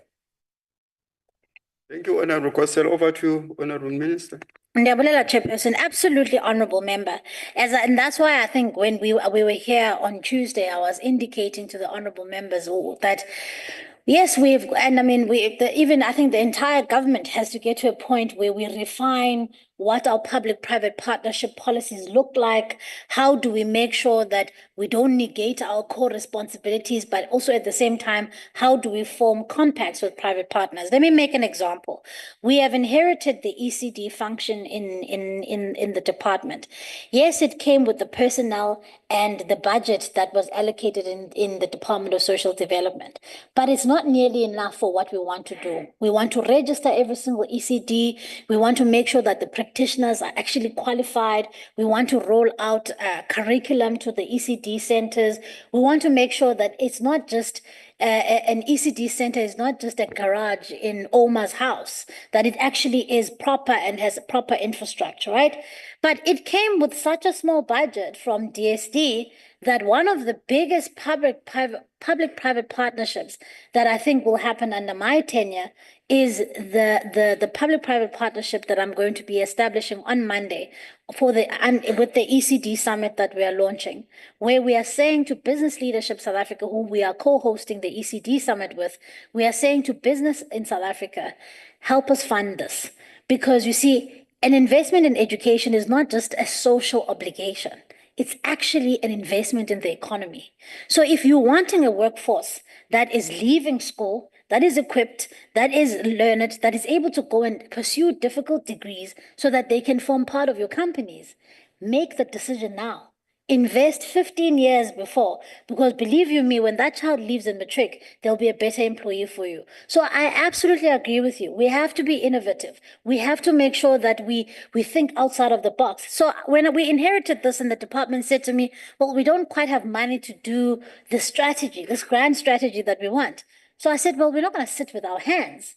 When we were talking about the literacy and numeracy crisis, the reality is that we've got to fix that. And we fix that by investing in early child learning. So what do? Let's go out there, but let's make sure that we utilize people's money effectively. And we make sure that we utilize people's money responsibly and to the benefit of the children. And that it doesn't line the pockets of people in our departments, so that we don't go to people and ask them to give us money, and yet we don't do what we said we were going to do. So I agree with you. Innovation is where we need to go. We need to think about how do we partner with the private sector, but in partnering with the private sector, not negate our core responsibility, but at the same time is running out. We can't wait until we're in a better place, until the economy is growing at 6%. We have to make do with what we have. We're growing at less than 1% for the past 10 years, but there are children that need to be educated. And so what do? We have to think outside of the box. Thank you. Thank you, Honorable Minister. The next follow-up question comes from Honorable Farmer, Patriotic Alliance. Thank you, Chairperson. Just a quick observation, Honorable Minister. The answers you are giving here today and what the Western Cape Education Department is doing out here is like day and night from each other. So it's either you are not towing your party's line, or they are going rogue totally, as usual. But Honorable Minister, when you were afforded this position as being the Minister of Education, you could have said no, but you've accepted. Thus, stop complaining and deliver. We're nearing the first year of your term, and you're still complaining. Now, these desks that I've heard your answer to the original question, but still, what steps are being taken to evaluate the long-term impact of these desks on the children's bodies, taking into consideration the weight of those things? Thank you, Chair. Thank you, Honorable Farmer. Over to you, Honorable Minister. Thank you, Chair. Let me start with the last question, and then I'm going to end with the first question. I think that it will require my attention there. As I indicated, Honourable Member, when I started, that My Desk Global has done their homework, and I'm not here to advertise their work. They can very well do that for themselves. They went and sought out an opinion from scientists around the world, and also got an endorsement from UNESCO around the suitability of the desks. And they have also sought the input from our own department Department of Science and Technology and have received their endorsement. So they have crossed their T's and dotted their I's around the suitability of the desks in terms of being able to be a desk, in terms of the ergonomics of it, in terms of it being folded up, and in terms of being able to be taken at home. So they've looked at that, and also they've looked at whether or not that is suitable for children of that age. So we are confident that whether it is McDonald's or another company that purchases the desks for donation, that we are comfortable with what we've seen, that in fact, these have been confirmed, not by me. I'm not a scientist, honorable member. I'm a social scientist, but I'm not that kind of scientist. So not by me, but by people who are well qualified to do these things. So those things have been done, because of course nobody would want to harm children. But now, honorable member, I must come to your other question. I think your other utterance about the Western Cape, I think it was a throwaway comment. I don't really think it really deserves a response. But the other issue that you raise, you say to me, I ought to stop complaining and deliver. I don't want to, because I was here on Tuesday and the honorable member there asked me, what have I done in the 7-8 months I've been here? And I gave him a very comprehensive list. And I think I don't want to necessarily do the same to you. But I've just been explaining to you that while having inherited this department, never once did I say, this is not my problem, this is what I inherited, this is what I've done. Because my interest is not on who is to blame for what. My interest is to the learners of South Africa, all 13.5 million of them. Whoever was here before and the work that they've done, whether good or bad, I am taking on the responsibility. Honorable member, to be a leader is to understand that your work of your predecessors, you've taken it on. You take on a department in what they call footstoots, all of it, all of the problems, all of the Honorable Mkai, don't disrupt the minister, please. You take them on. You take them on. But leadership is about saying that I'm not here to be able to say, no, I'm the one who did this in the last 8 months. My responsibility is to the millions of children in South Africa, to their parents, and to make sure that I do my bit in the time that I'm here, to make sure that quality education in South Africa is realizable for the majority of children, not about playing petty politics. So I've done enough.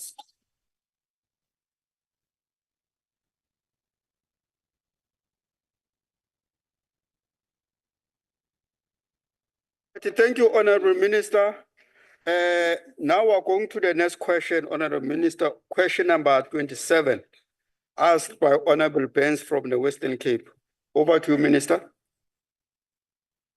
The honorable member, thank you very much, Chair. The honorable member Baines is asking me about the progress in finalizing the administrative process of the ECD shift. So, honorable member, as I indicated just now when I was explaining to the honorable member, that when we inherited the ECD function, we inherited both the personnel and the very small budget that we needed to have. And so now, yes, it rests within DBE. Those processes are done. The consultations and the processes would have been done by Minister Motshekga and the then Minister of Social Development, Minister Zulu, because that function happened back in 2022 before I arrived. So that function was done. The two departments worked together. It moved over. But of course, there's other elements that we need to look at, because it's not just about the work that DSD was doing.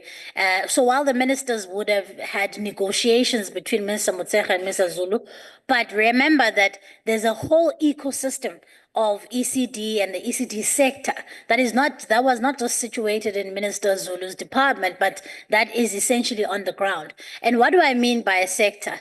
Remember that most ECD centers have been privately owned or run by NGOs.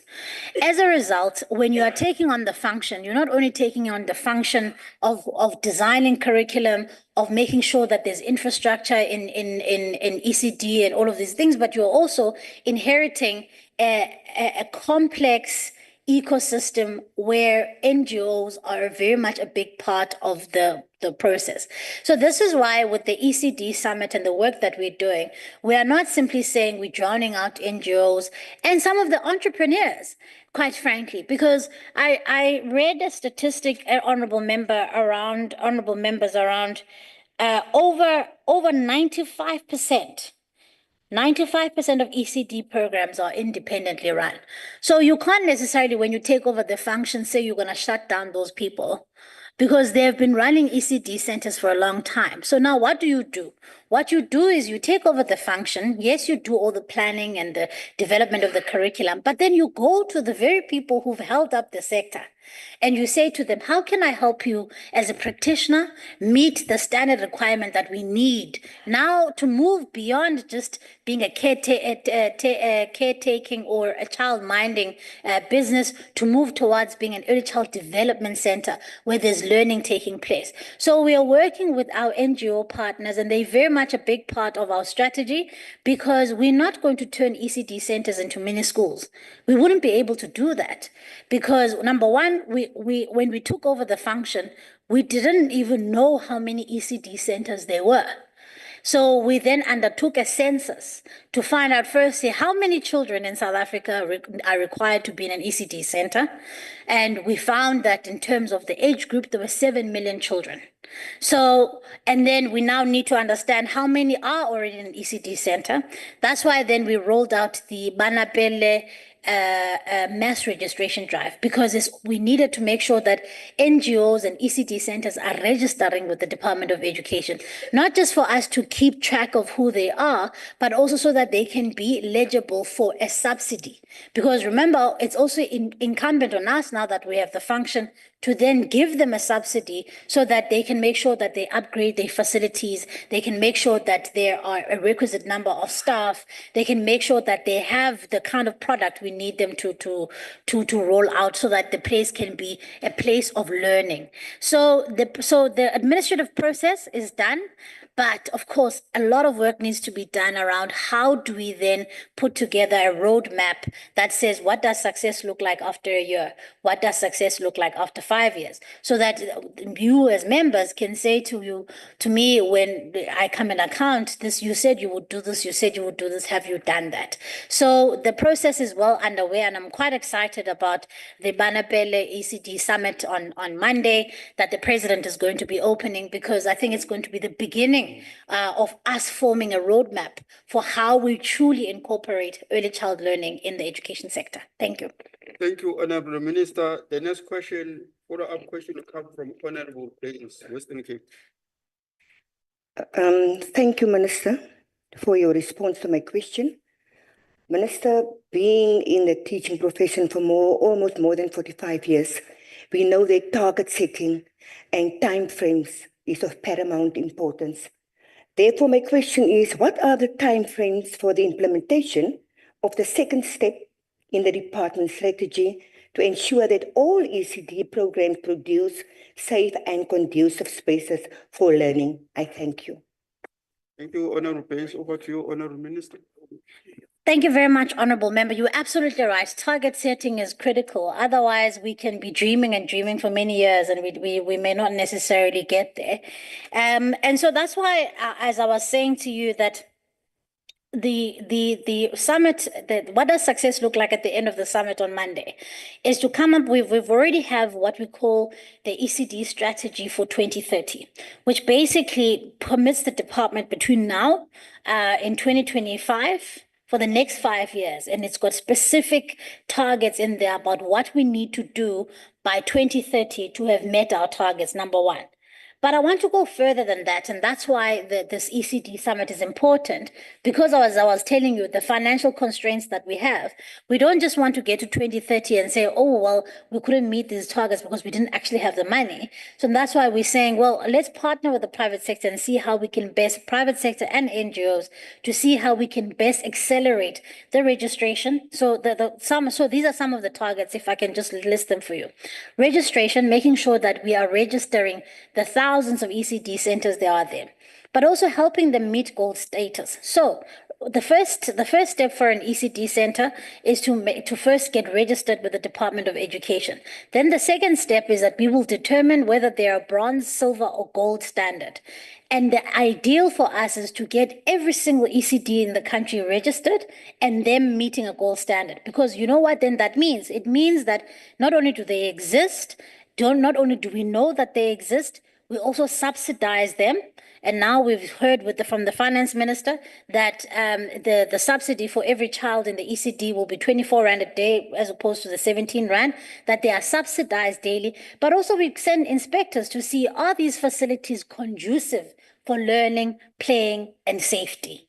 So that's the first step. It is incredibly hard because, as I said, sometimes Oma in the street sees that there's a lot of parents who need kids to be looked after, and then she just looks after them in the backyard.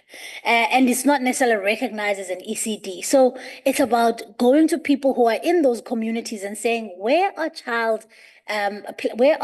sort of early child sort of centers are located, and how do we allow them to professionalize? Then the second phase is then to say, now, Oma, you've now registered with us, you've reached gold standard, you're getting your subsidy. Let us help you upskill yourself to make sure that you are actually a recognized practitioner.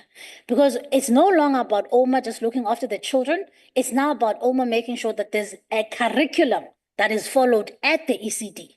Because it's now not just about looking after kids, it's about the rollout of the curriculum. Now, I just want to say these things are all happening at once because remember, we're out of time.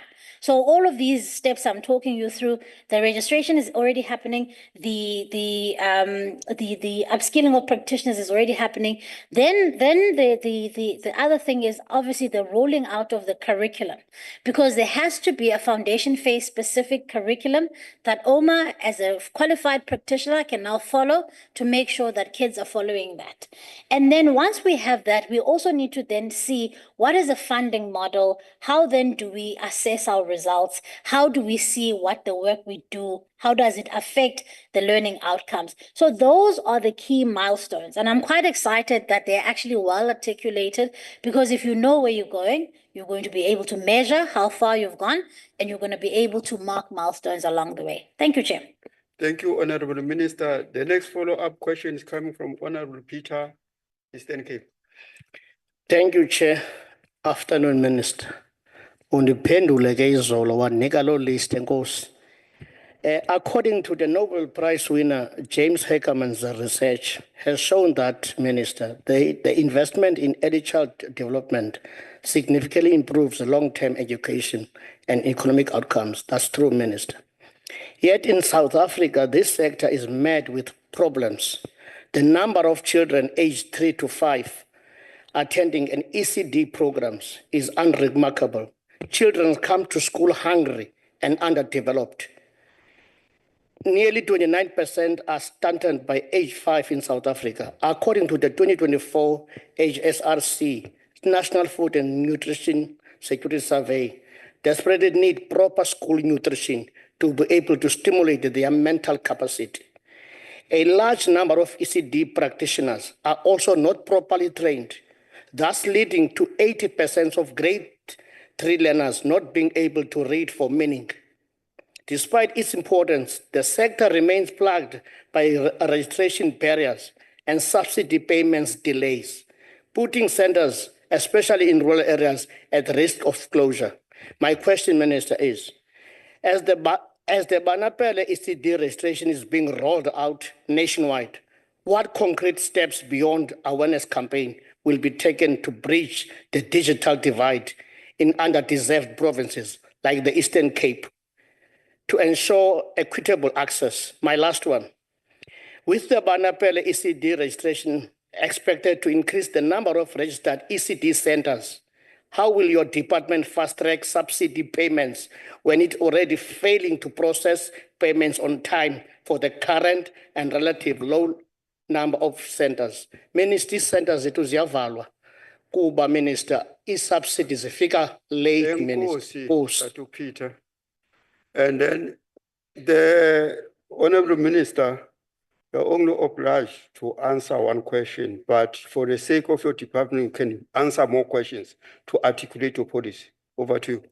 Ndabulela Chair, no ndizawuphendula Chair ngoba ibalekile lento ibuzwayo honorable member. Number one, I mean, you raised some important issues, particularly around child nutrition and child stunting. And part of the reason the department had done what we call a Thrive by 5 index. The index got Thrive by 5, it tracks abantwana from 2 to 5 years to see intobana cognitively are they at the level abafana baba bakuyo na, and are they thriving at that age? Because remember, by 5, basazawuqala ke ngoku grade R, bazawudlulela baye ku grade 1. So it's important, like index, to give us an indication of where they are in terms of cognitive development. But when that was done, a lot was found that a lot of children were suffering from stunting. And that is because of poor nutrition. So that's why programs like the National School Nutrition Program have to be protected.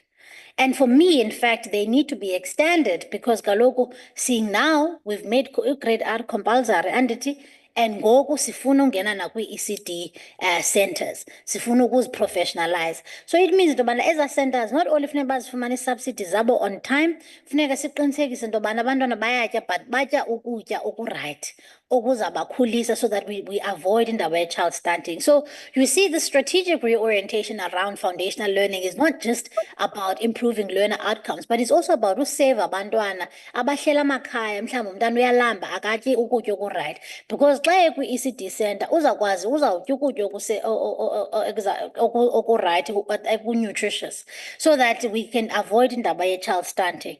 Then the issue you raise about late subsidy payments, those would be administered provincially, but I think njengobana sisiya ngoyirefina le model njengoba bendisitsho ke uba it's been only 2 years siyizise ngakuthi, and of course khona amagingxigingxi ngalo because yayi-administered very differently at DSD. And ke ngoku xa siyizise apha kuthi thina first sifuna uyazi into yobana urejistarishiwe, uyifumene na i-gold status, because remember ungarejistarisha wena tata if ECD yakho mhlambe ibe ku-bronze, but then it means ke awuzubhatalwa kaloku because we want to make sure into yobana you are at a gold standard, because that's only when we are obliged to release the funds. And once we're releasing la 24 rand per day yomntana, nansi subsidy yakho. Uyakwazi umake sure into yobana kukhona ukutya kwi-center and all of that. So into endicela kuyo and namalungu alendlu, into endinicela kuyo is to encourage ECD practitioners to get registered. Because if they're not registered, then we don't know about them. If we don't know about them, they will not get their subsidies or the support they need from government. Government is not in a position to create little mini schools. Those ECDs are incredibly important to our ECD strategy for 2030. So we need to go to them and help them comply and help them to be able to unlock funds that will make them roll out the service better.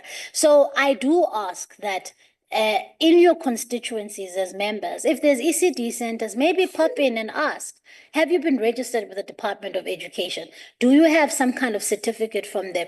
And if they haven't, please reach out to my office, because I want to literally reach out to every single ECD center, because also I worry about the safety of children, Kaloko. If it's just Oma who's looking after 5 children and it's an unsafe area, we need to make sure that children are looked after and that they get the subsidy so that we can avoid also child stunting.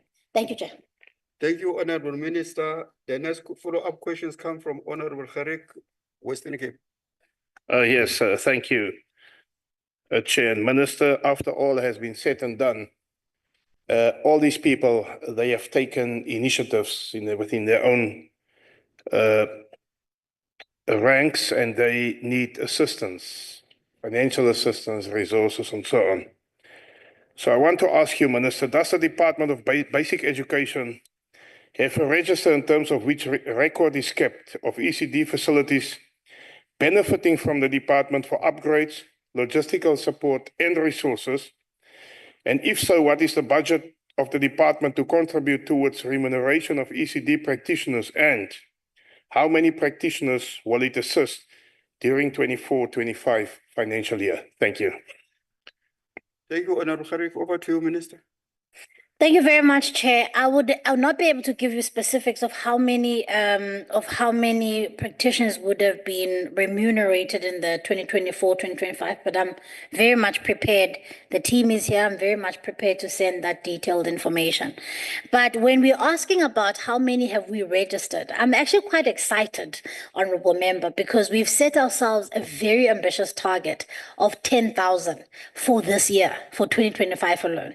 Now, we are also developing a dashboard that anyone can be able to track how far we are going.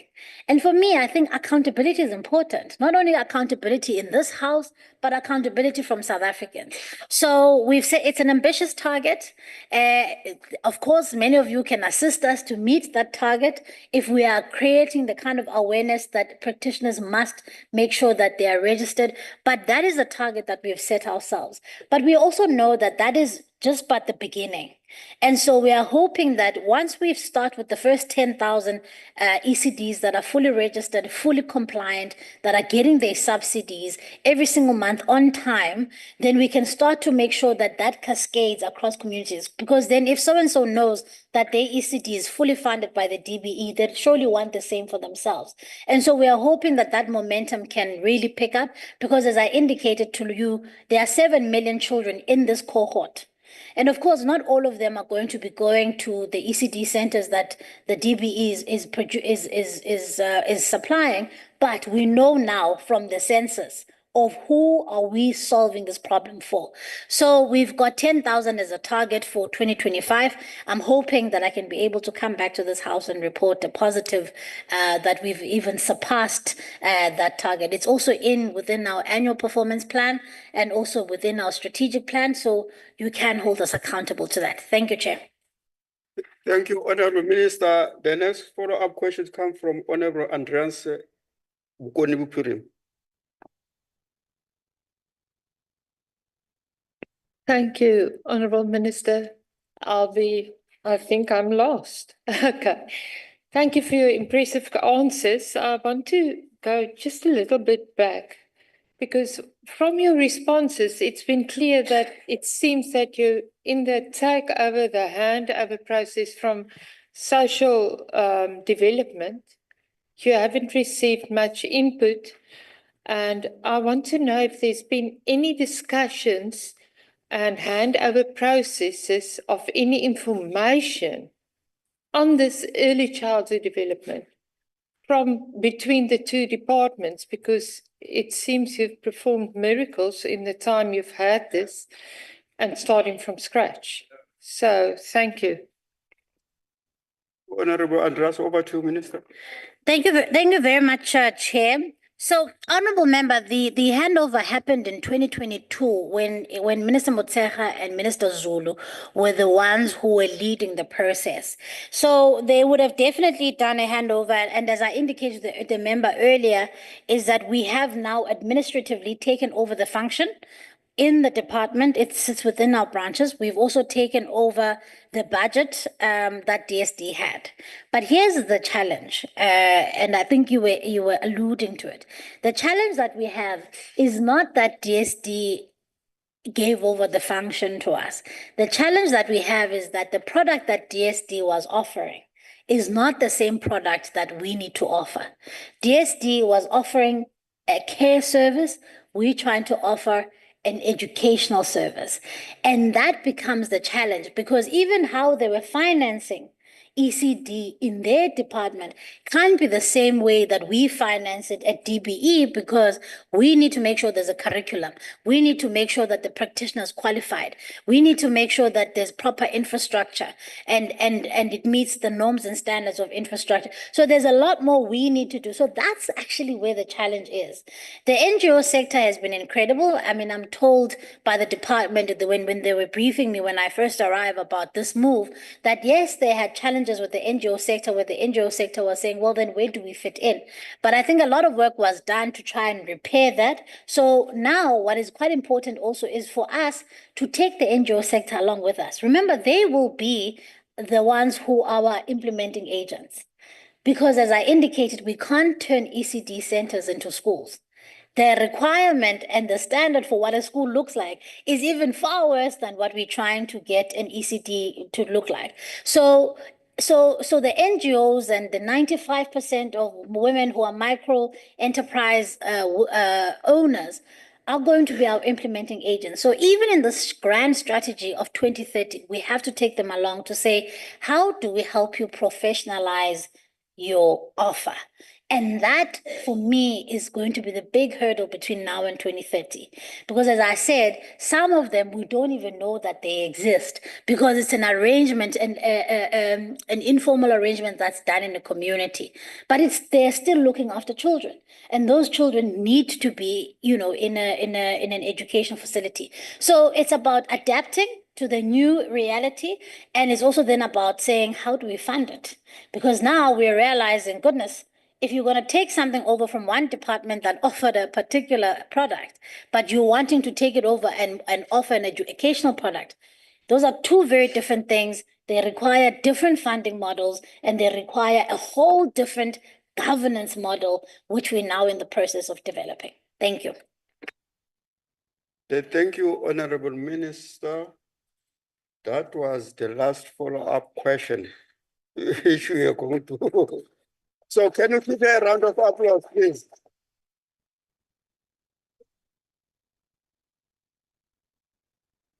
Honorable delegates, I really like to appreciate all the questions which were raised today, because I think that they gave the minister an opportunity to articulate on the policies which we have. But the takeaway issue I'm having from these discussions we had this afternoon is that the public-private partnerships are very important to deal with the issues we are facing with. What is also critical out of that is the request which is coming from her. Let's try as much as possible to go and get what ECD centers are there in our constituencies. Remember that the strategic plan of Parliament between now and 2029, it puts the constituency office at the base of the strategy. So let us go do that. Let us give our staff members in the various constituencies to go and do research and try to bring these people up, because we are doing it for the service of our nation. Because a nation which does not take due regard for its children does not deserve any future. Thank you, Honorable Minister. Thank you.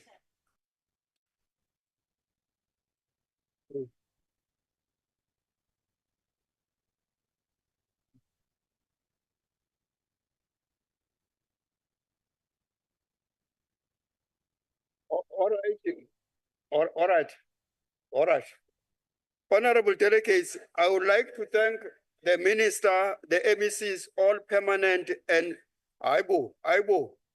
The House has not yet adjourned, please. Honorable delegates, I would like to thank the minister, the MECs, all permanent and special delegates, and SAGA representatives for availing themselves for this sitting. Honorable delegates, that concludes the business of the day. The House is adjourned. Bye, thank you.